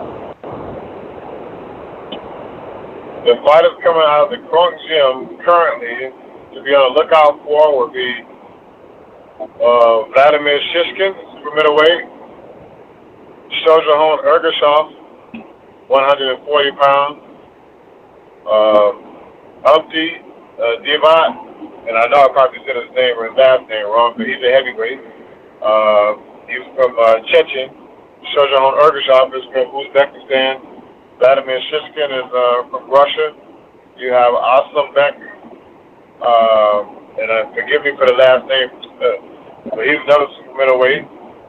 I've got two twins that I'm still working with. Jacob and Joseph Bonus. They're both like 147 pounds, 154 pounders. Those are up and coming guys. And who else is there in the gym? I think that might be it. And I'm gonna be, because I've been out of boxing for since March, so it's kind of like I may be forgetting somebody, and they're gonna be mad at me about it. But now, I mean, those are the guys that are pretty much like, you know, moving up the ladder, and they're in great position to soon become world champion within the next 2 years. Well, we'll be on the lookout for those guys. That you mentioned a lot of Eastern Europe. I mean, or maybe just a lot of fighters from the Russia and that area. How'd you get that lot into your stable? I don't know how I got that into myself. I would only assume that they've heard of Kronk and they've heard of Emmanuel Steward, and they know that Emmanuel's my uncle, and that I teach very similar to Emmanuel Steward, and I get results like Emmanuel Steward was getting. So just winning. Everybody wants to be a part of a winning team, and Kronk is a winning team. If you want to do good, you want to win. Most people who are really competitive, they want to go to they want to go to that place where it's good competition, where they can learn and they can better themselves. They got an aggressive style out there in Russia and Eastern Europe. How does that clash into to the Kronk style? Does it mesh well coming in? Yeah, it meshes well, the styles of Eastern European and Kronk. They don't try to do anything so fancy. The Kronk fighters are not showboat fighters. They're out there just dancing and prancing and doing things like that. They want to get the job done, get a knockout, go home. You know, very simple. Simple. All right, Tracy the Ravenator says, what can you tell us about that Anthony Dirrell Canelo rumor, and how do you feel about a clash with Danny Jacobs? The Canelo and Anthony Dirrell rumor, to me, is just a rumor because I've heard it too, and I don't get excited about it. It's not. There hasn't been any paperwork drawn up. There hasn't been any direct contact that I know of trying to get this kind of a fight. And it's just a rumor. There's been rumors of Canelo and other fighters as well. So, yeah, just being a rumor is just a rumor. Nothing for me to get so excited about. I've been involved in boxing so long. You hear these rumors and you get excited about it, and then nothing comes of it, and then you just wasted your excitement. You just wasted your excitement on something that's not going to happen. You know, it's like buying a lottery ticket and say, I'm going to win. You're so excited about it, but I mean, you don't have, it's just, you don't have that ticket. You don't know the winning numbers. I surely get that. King Amin of Essex says, good day and thank you for your time. What's the greatest or most exciting sparring session between known fighters that you've seen in all of your time around the Kronk gym? Oh, boy. My personal experience. And see, the thing about it is I wasn't always in the gym when all those, they had all that great sparring stuff. Remember, I was a young boy, so I had to go to school. So I didn't see a lot of those fights, a lot of those sparring matches in the Kronk gym. I've seen it on videotape, but live myself, seeing them, I haven't seen them myself. So I can only go with the fighters that I've worked with and seen. And, I tend to control sparring. I don't have any wars in the gym and things like that, but I'm only going to watch about 4 rounds of good, hard sparring, and I'm going to call it quits. I'm not going to let these guys 90 8 seconds. rounds, 10 rounds and try to prove something because there's nothing to prove. You need to save some of that for the fight. And a lot of people think that the guys get beat up. Emmanuel regulated those things. He didn't have these guys going in one day sparring heavy and having a great, having a war, you should say, and then going in the next day doing the same thing again. If they had that war, maybe 4 rounds, 5 at the most, you can believe the next day he wasn't going to be sparring like that or sparring at all. Yeah, no, I get that. It's very. How important is that? To know how to nurture your fighter. Between sparring and knowing how many times you got to spar. Because sometimes you got to schedule Monday, Wednesday, Friday sparring. Is that like a decision that you have to make on day by day? When you say, okay, you know what, Wednesday we can't spar because your session on Tuesday was pretty hard or Monday was pretty hard. So those are constant adjustments that you find yourself making throughout camp. Yes, those are constant adjustments that have to be made day to day. You have to look at your fighter. You have to pay attention. You have to know what his body can do, his mind can do, and I feel like it has to be very carefully monitored.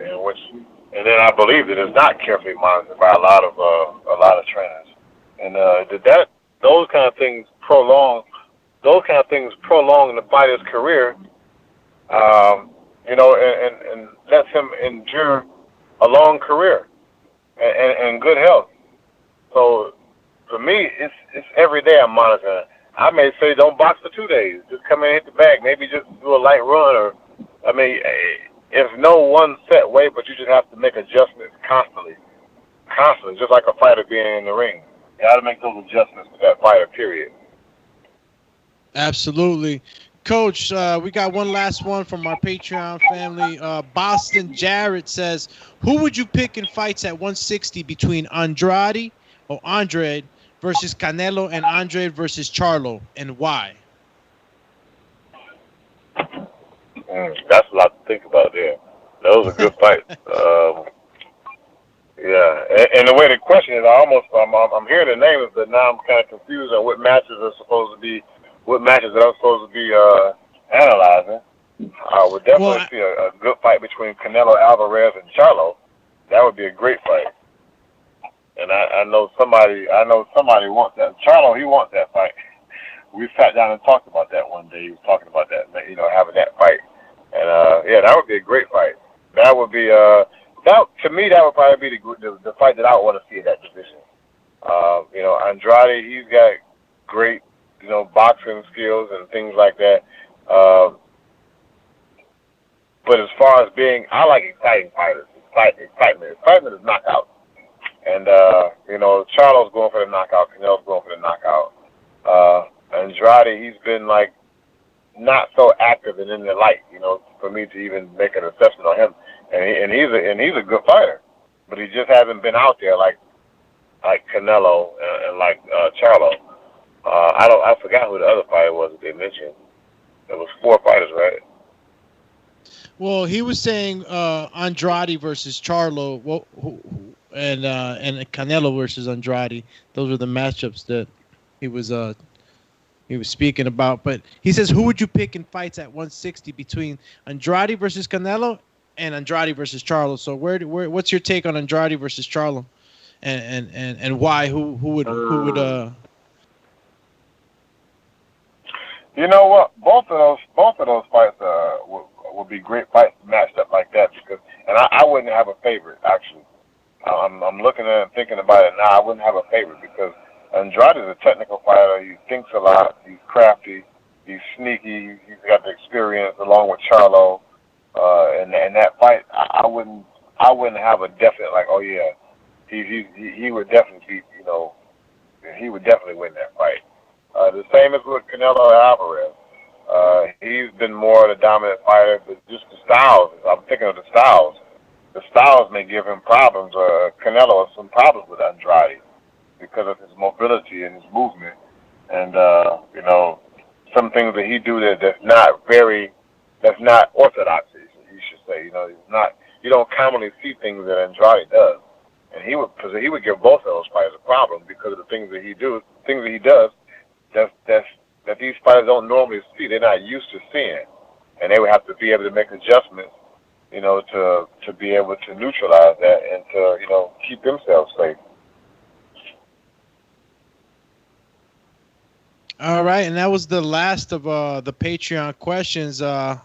Ness. Coach, I guess the last one is some breaking news. Sky Sports is reporting that Eddie Hearn is telling them that Fury and Joshua have agreed to a 2-fight deal in principle, that he's been working with MTK Global, which is Fury's management team.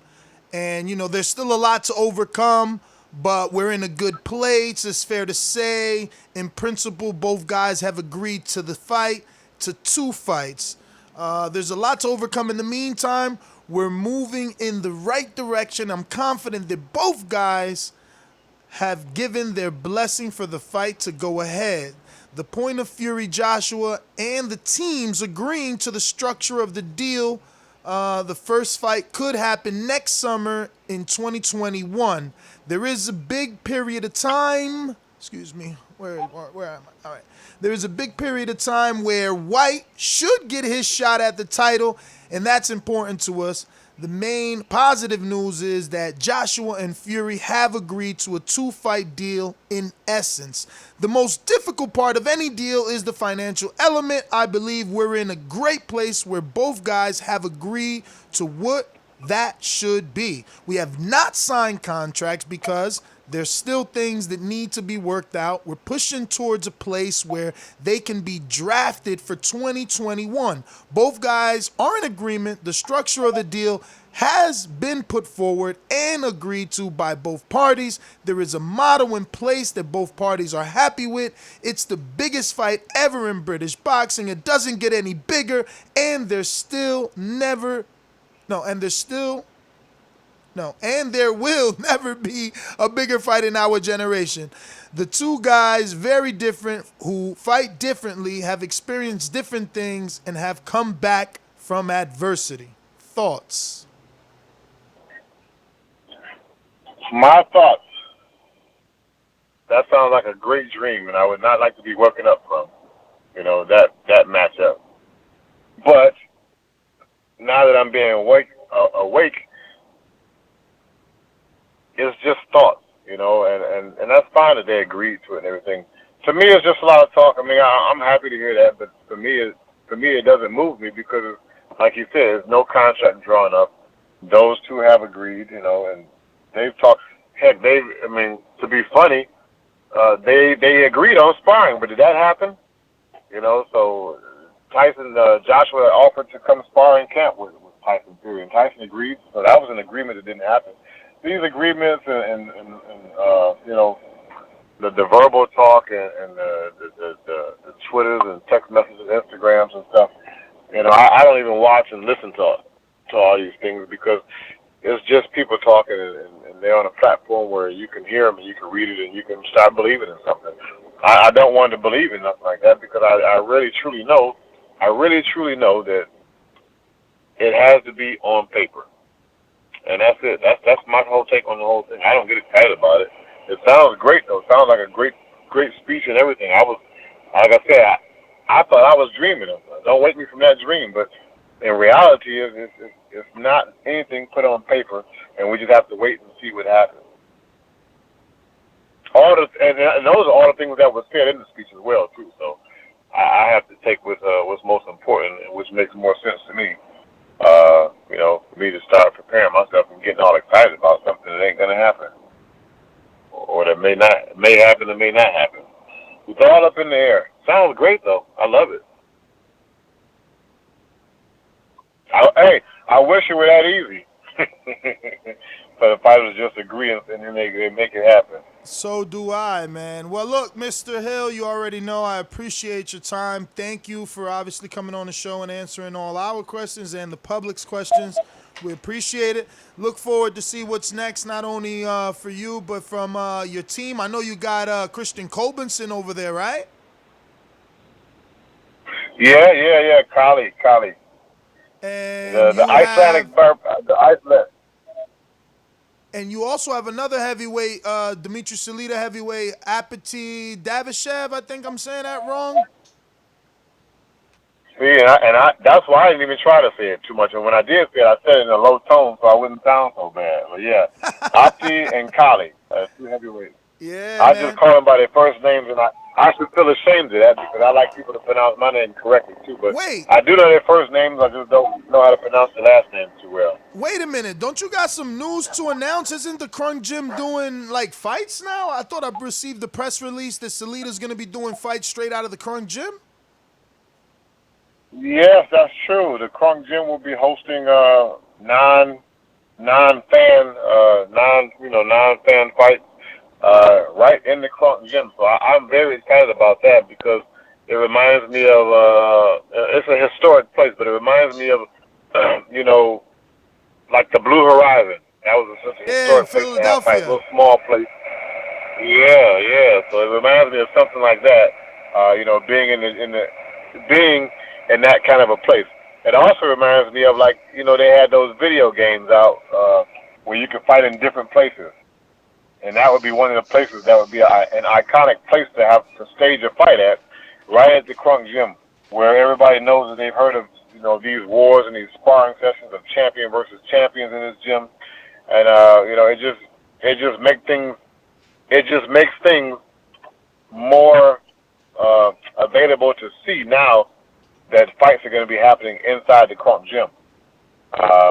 We wouldn't have this gym open. My cousin Sylvia Steward Williams is Emmanuel's daughter, so she opened up the gym, and thank you to her for having this gym open for this opportunity like this to even come up, or we wouldn't even be talking about it. So it's a great thing. It's also something that Emmanuel was doing before he passed away, when we had live stream fight or sparring in the Crunk Gym, where it was amateurs, the whole amateur team and amateurs from across the country were coming in and just sparring and being showcased. We had an announcer. They did interviews after the sparring matches. It was great. So this just reminds me of something else that Emmanuel had as a vision that's now coming to fruition here in 2020. Yeah, he was just so ahead of. He was so much ahead of the times in a lot of things that he saw and predicted. Things are still happening that he predicted and that he spoke about. Yeah, no, he was a great guy. I feel lucky to have gotten to meet him and interview him so much, and I mean even have his phone number. He was a great guy. I wanted to ask you one last one because we did get a patron that slid in the last moment. Greatness in Harlem says, "Good morning, Coach. Salute to you and blessings to you and the family. Thank you for your time. In training camp, what are the do's and don'ts when preparing for a fight?" Do train hard. Do listen to your coaching. Don't overtrain. A lot of times people overtrain. They think they're training more. They think because the fighter's getting tired that he needs to be trained harder. Sometimes the fighter's getting tired because he's training too hard. His body hasn't had a chance to rest and heal itself to be able to compete and get stronger for the next few days, sparring sessions, or the next month, or however long the training camp is. Always come into training camp, or always prepare for your fight. Stay on weight. A fighter should not be getting out of shape. He should not be gaining 30, 40 pounds. I would say 20 pounds is enough for a fighter when he's not preparing for a fight to be walking around at. Yo, Sugar, why you taking shots at Earl? Who? I'm messing with That's you. not no shot, Earl. I'm messing with you because Earl did a podcast with Showtime and those basketball dudes. I don't really know other sports, but he was like, "Yeah, man, I came in for the Mikey fight 35 pounds and for the Porter fight 35 pounds. He started camp 35 pounds above the fighting weight." Yeah, and that's fine, But now that's it's just my fine. opinion. Now it's fine. You just said It's that fine, wasn't but good. It's not good, but it's fine that he did that. Yeah, it's fine that he did it. A lot of fighters do that. I still have fighters that come in, maybe 35 pounds over sometimes. But my recommendation with the question was that do's and don'ts. So yeah, I would prefer the fighters come in about 20 pounds overweight. Look, because when you're training in one day, a fighter most likely loses 5 to 8 pounds in one training session at least. So you come in 20 pounds over, you're right at 15 now. That's easy work. That's easy math. But when you're coming in at 40 pounds over and now you lose 5 pounds the first day of training and you're down 35, that's still a long way to go. So a lot of times fighters are training, having these long training camps, 8 weeks. And this is something Emmanuel talked to me about, and I believe in from experience now. They come in and have these long training camps, 8 weeks. And most of the time it's because they need a month to get their weight down. Mm-hmm. And then the other month is going to be for training for that fight.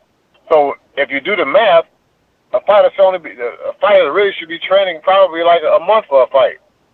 You look at Ray Robinson, those guys, they just fought. 3 days later, they signed up for another fight. They fighting 3 weeks later. They stayed ready. They stayed in shape. It's doing justice to your life and your career by staying in shape because your body doesn't have to go through these ups and downs. It's like a shock. Your body has to drop all this weight, then gain the weight. Drop the weight, gain the weight. If you stayed in shape or stayed at the correct weight, then things would be a lot better. I think. Just me, only I think that. So I do want to tell you that in that interview, he just came clean about that, but he said that he's taking advantage of COVID. He's already, at that time, was down to 160, and he's back focused. Obviously, the accident has kind of, given him a newfound motivation and I guess love for life. But it was a great interview. He also did another one with Brian Custer, so we got a lot of information about Earl in terms of being back on track, and having his life. Yo, let me ask you, oh my God, I'm never going to let you go, but this is really, really the last one. What do you think about him saying he hasn't sparred yet and he's got to get posts put in his gums for the teeth and then he's going to spar in September? Have you ever had a fighter that needed to put posts for fake teeth? And man, what do you think the pain would be, if any? I was trying to get a dentist. Honestly, I was trying to get a dentist to answer these questions, but I couldn't book one. I don't know what the procedure is for getting posts, but I would think of something like getting a gold grill, a permanent gold grill. Getting them drilled out or drilled in and stuff like that. And, I'm sure it'll be painful, but as far as once it heals, it shouldn't be a problem. It's just like if you broke your arm and you had to get pins in your arm or something, there's going to be that pain, and you're going to have to recover and get back stronger, things like that. But it shouldn't be a problem. The doctors and things are saying it's okay, and they come up with this plan, then all of a sudden, over time, things should be okay. As long as he doesn't, I'm sure he's not going to be worried about it, maybe my teeth will fall out or something like that, from boxing or sparring. Shouldn't be a problem. My co-host laughing at me in the private chat like Ness asking SugarHill questions like he a dentist. I'm sorry. I'm going to go ahead and let you go. No. Listen. I'm not a dentist, but I did sleep at a Holiday Inn last night. That's one of them old commercials that they used to have out. Are you a doctor? Yeah, no, but I did stay at the Holiday Inn last night. Yeah, man. Yeah, so That's hilarious. That's hilarious. I seem to have a little knowledge of some of everything. I don't know everything, but I can kind of figure out some things and have some kind of a knowledge to it. But yeah, I don't think that should be a problem for him. It's just over time. Once it heals, it's not like he's getting the post put in and then going right there and sparring right away. It's going to be a healing and recovery period that's going to allow him to be able to perform and do things normally. Well, there's a lot of fighters out there that have fake teeth and stuff like that. I'm sure they probably had posts put in or something like that, and they out there boxing and stuff like that. It's true. Yeah. About that. We just couldn't. We didn't really have anyone to ask. We've been asking anybody that we could. But, Mr. Hill, I want to thank you. Obviously, if you can, give out any social media. I don't know. Can you break the news on what the network is going to be that's going to be streaming the fights for you guys? No, I don't know that information yet. I don't know what network it'll be. Close It'll to the be like a chest, live huh? stream or something. Keeping it close to the something chest. new it'll be. Well, just text us and let us know so we can break it here first. Yeah. Yeah, no, I don't. Well, I guess I have an Instagram account, which is Crunk SugarHill. That's it pretty much for me. And other than that, Crunk Gym Detroit, not that Crunk thing that's in the UK. That's selling the Crunk products and stuff like that. It's not real Crunk products. Not nothing like that. But yeah, the Crunk Gym in Detroit. Yeah, I shot that out there. Why not?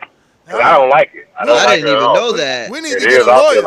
We need to get a lawyer on that, man. Yeah, because I saw a picture with Kell Brook. He had a Crunk shirt. And they're like, "Oh, he's training with you now." I said, "No." I actually had a fighter that actually wanted me to sign one of those shirts. I wouldn't sign it. I'm like, I'm not signing that shirt. Oh There was yeah, no I offense, see. Whoa. I said, I'll bring you a real Crunk shirt and I'll sign it for you. That's what I'll do. So that's what I'm gonna do for that guy. I'll get him a real Crunk shirt and I'll sign that, but I won't sign that fake shirt that's being produced Yeah, but over y'all in the sell UK the or shirts whatever. online though, don't y'all? Well, we do. We sell our own shirts. Yeah. We sell the original Yeah, stuff y'all that at we've been selling for years. crunksports.com, but not correct? that stuff. That's right. Not that other one. I don't even know the name of the site or nothing. But Yeah, not give real. You don't want to I'm give not that giving URL that. I'm not out. giving nothing. Yo, so if you want the official, Yeah. you go to crunksports.com, right? Crunksports.com, get Yeah, the official. That's owned and operated by my cousin, Emmanuel's daughter, Sylvia Steward Williams. So, that's family. So I'm not gonna sit here and condone something like that from somebody else, making a profit off of what we've had for years in our family and built. So, yeah, I guess that struck a nerve with me right there, huh? No, I it's understand supposed to. completely. Whoa. It's I just supposed seen his to, man. daughter. Man, she looks like him bad. Wow, that's amazing. Yeah, so that's Yeah, she's beautiful.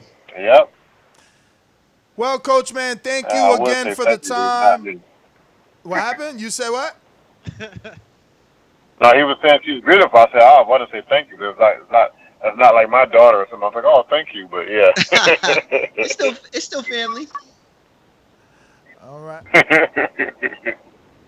Well, Coach, man, once again, thank you. And obviously, I'm going to text you. We'll get you back on soon.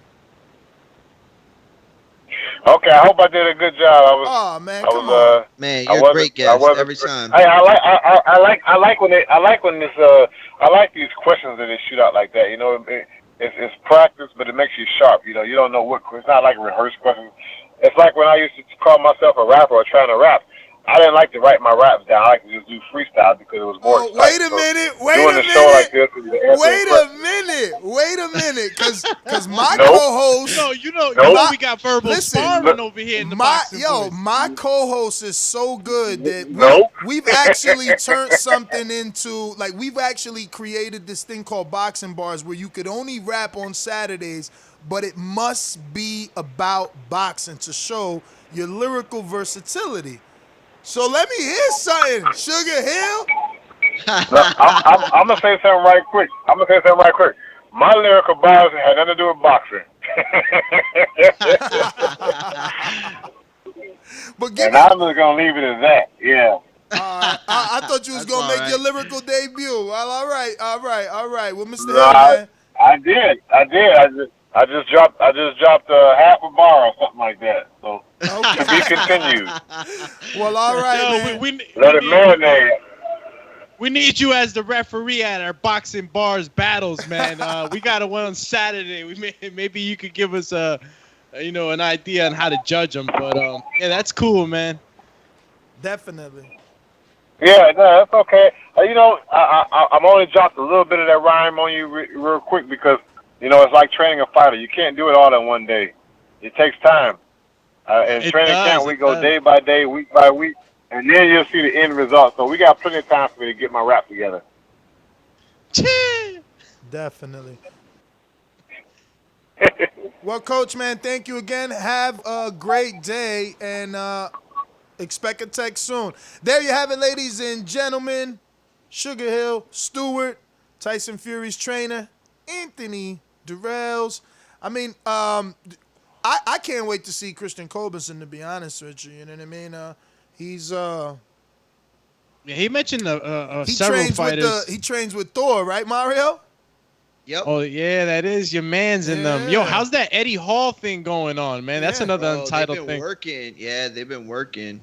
Yeah, I see a lot Definitely some of good stuff. I see a lot of venom being spit back and forth. Yo, Yeah, like, bro. these It's guys gotten nasty. Is it official though? Is he? Oh, it's more than official. I wonder- 100%. They're actually, one of them retired from strongman and said he wasn't going to be in the biggest competition of the year because of the fight. They're going to lose a lot. I hope of he weight. spars. After watching his sparring, I hope he really goes and spars with Christian Colbinson so he can learn how to fight, because he does not. Yeah, bro, but who is he going to spar with? With Christian Colbinson, he's got to spar with Thor. Bro, you should Yeah. send Thor to Crunk Gym. Bro. Listen, if Thor does That's probably the only one I could think of, though. dude, if Thor does three sparrings a week, right? Monday, Wednesday, Friday, with Colbinson going super light and, you know, gradually stepping it up, he's gonna learn a lot. First of all, Eddie Hall is not as tall as Colbinson, and he's never gonna be as boxing agile as Colbinson. Like, yo, those dudes are muscle dudes. Like, their punches are gonna come from some stupid, slow, awkward position. The best thing he could do That's a good is get point. right in the camp right now, let go of the weights, and start letting those muscles deflate just a little bit while doing a lot of shadow boxing. Yeah, coach. I love the way you put that. You called into the studio, so I didn't want to just hang up on you. I left you there on. Oh, okay. Yeah. Okay, I didn't know. I'm about to do some yard work. No problem. I'm staying busy by doing yard work and everything, so I'm gonna jump into this yard before it rains and stuff. All right, champ. Well, thank you Thanks, again. coach. Okay. Hey, great talking to you guys, and call me back again, and I'll be better next time. Definitely. I feel like I disappointed. You were great. Okay. You were great. That's how I feel. Nah, man, you did great. We appreciate you. Yo, real quick too. All right. I just want to say one of the things that he mentioned, because I saw it in the chat, and I'm so glad I remembered. He said overtraining. Yo, listen, I need people to understand too that overtraining is a term that is used. Like, when he said overtraining, he meant not recovering, because some people think overtraining is the actual act of overtraining, which is a real thing. You can die from it. Your blood basically turns to poison. But, yo, he's absolutely right. Overtraining in the sense of not recovering. I remember when I was in college, I was like 22 or 23, and I was like, bro, I'm going to get big. I'm going to get jacked. I was like, I'm going to start working on my shoulders and my chest. I never did legs. Bro, my legs were like twigs at the time, right? All I did was upper body every day. If I worked out 3 days a week, 4 days, if I worked out 4 days a week, 3 of those days I was doing shoulders. Anyway, for real. So the most I could lift, I swear to God, this is a true story. The most I could lift was like 60 pounds in dumbbells, right? I did them every day. Never got any stronger. If I picked up 65s, 1 or 2 reps and that was it, right? Bro, I stopped going to the gym for a month. And this is after me going for like 2 months. No gains. I stopped going for like 3-4 weeks. No, it was probably about 2-3 weeks. Bro, I showed up to the gym, hadn't touched a dumbbell in weeks. Bro, I lifted 85 pounds for 10 reps. After training every day almost shoulders and then not getting anywhere, I stopped training altogether and the gains just pop. They just flooded.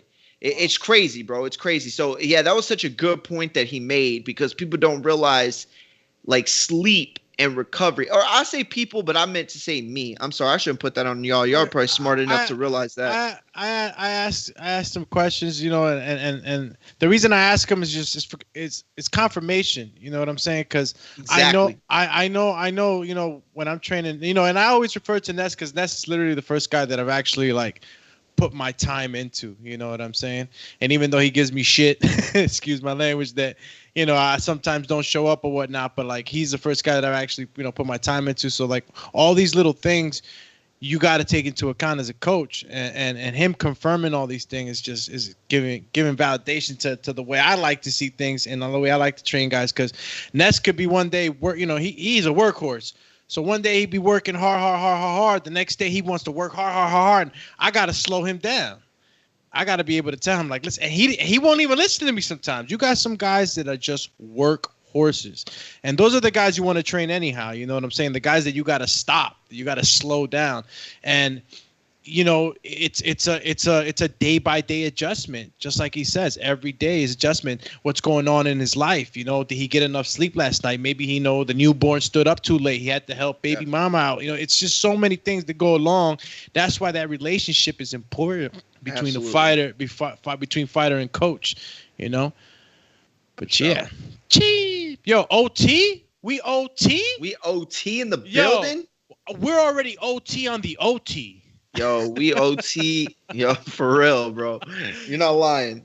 Bro. Let's go out to these callers real quick and get to the sponsors. Yo, Blog Talk ran out. Yeah. Right? Yeah. Okay, remember to rate us 5 stars on iTunes. These calls are brought to you by El Camino Electrical Services, experts in electric vehicle charging stations. For consultations and turnkey installation, visit us at elcaminoelectricalservices.com. Let's go out to Caesar Vegas. What up? Good morning, champs. Morning. Hope you guys are doing good this morning. Hope you guys are staying healthy. Great interview. About the whole breaking news about the AJ Fury-2 fight plan. It sounded like what they were saying was they were speaking with confidence, but I don't understand it because if they don't know the results of the third fight, how can they be in talks for a 2-fight plan? I don't get that.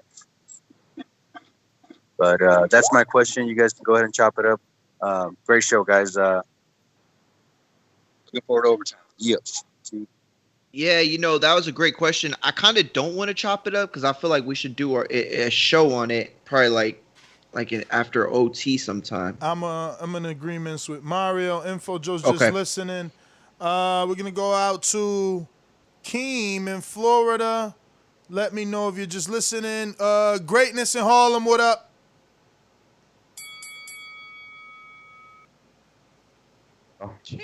How y'all? All good.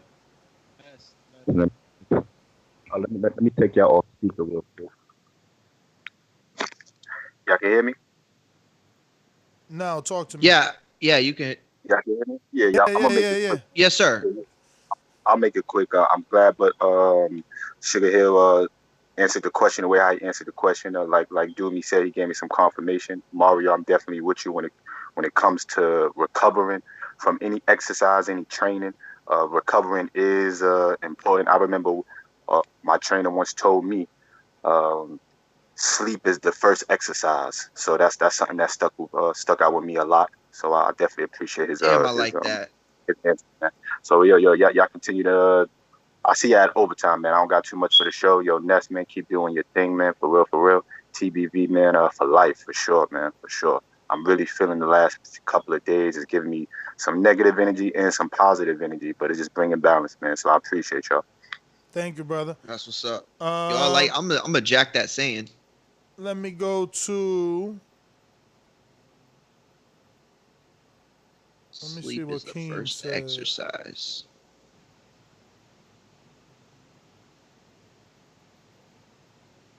Who on a call? Call in, voice your opinion here on the Boxing Voice. I didn't mean to say I'm glad Blog Talk was down. What I meant to say was that I was glad it wasn't on my end. I thought it was down for me, but then I figure out he said we were just. Yeah, I heard the countdown.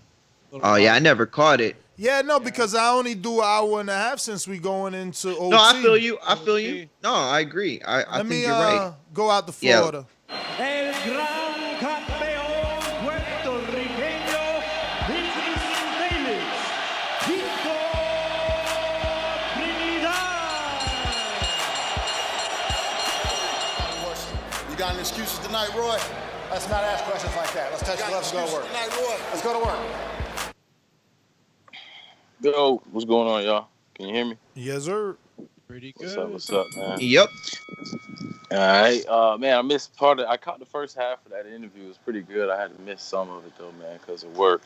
But yeah, so I didn't really catch much of it. But man, have you seen these reports about Joshua Fury is agreed on a 2-fight deal? Yeah, we're going to actually do that after overtime. We're going to talk about it. We're going to talk about it. Definitely give you my opinion. And I just text Wilder to see could we get something from him on it. Oh, okay, that's what's up. Yeah, I'm interested to hear that. My man. That throws a big loop. You know what I mean? That changes things up, man. Like, what happens if Fury loses the third fight? Do they what are the stipulations on that? I'm really interested in that. So, but I'll let y'all do that one in a little bit, man. I'm gonna tune into that show. I appreciate the time. No doubt. Who else on the line? JT, call it. Let me know if you good to go. If not, we're going to wrap it up and get into overtime. We got Amin in Essex. Talk to me. Just like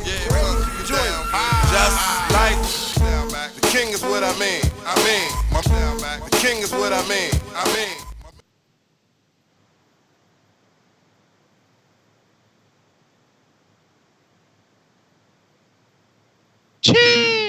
Uh-oh. See, I ain't asked Amin, was he good to go? And he's also busy. All right, so let me double check what JT said.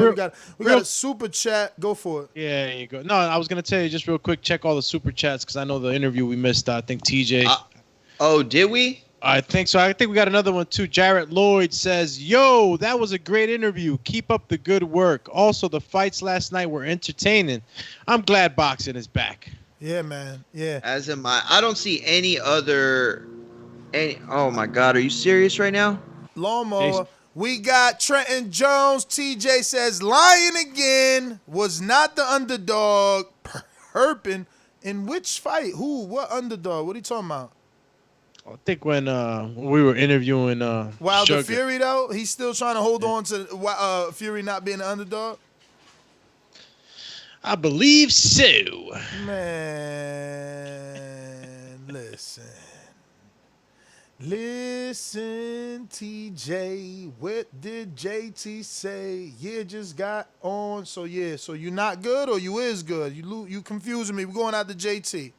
Is he good or is he ain't? Let us know. Is you finished or is you done? What up, Champy? You know what we talking about? You ready to go? Nah, I just got on about this Wilder. Not this Wilder. This Fury versus Anthony Joshua fight. And that's what I just saw in the back call. In the chat, and I thought that's what y'all was talking about. Nah, that just happened. We finishing up an interview with Tyson Fury's trainer, but thank you. Obviously, we'll come right back to you. We're gonna go ahead and end this and go to OT for our Patreon family. You can join us on overtime.com/the boxing voice immediately for an episode of Overtime, and we're going to discuss some very controversial topics, and then we'll be back right here at youtube.com/ to talk about the Joshua Fury Big Britain clash that everyone is reporting.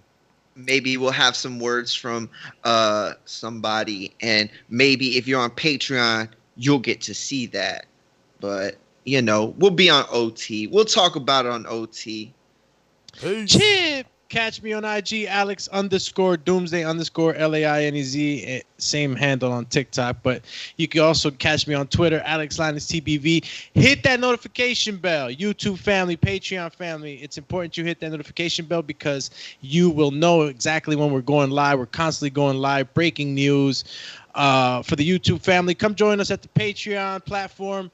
Plenty of stuff there for you to kill time, burn time with us, whatever you want to do to the time.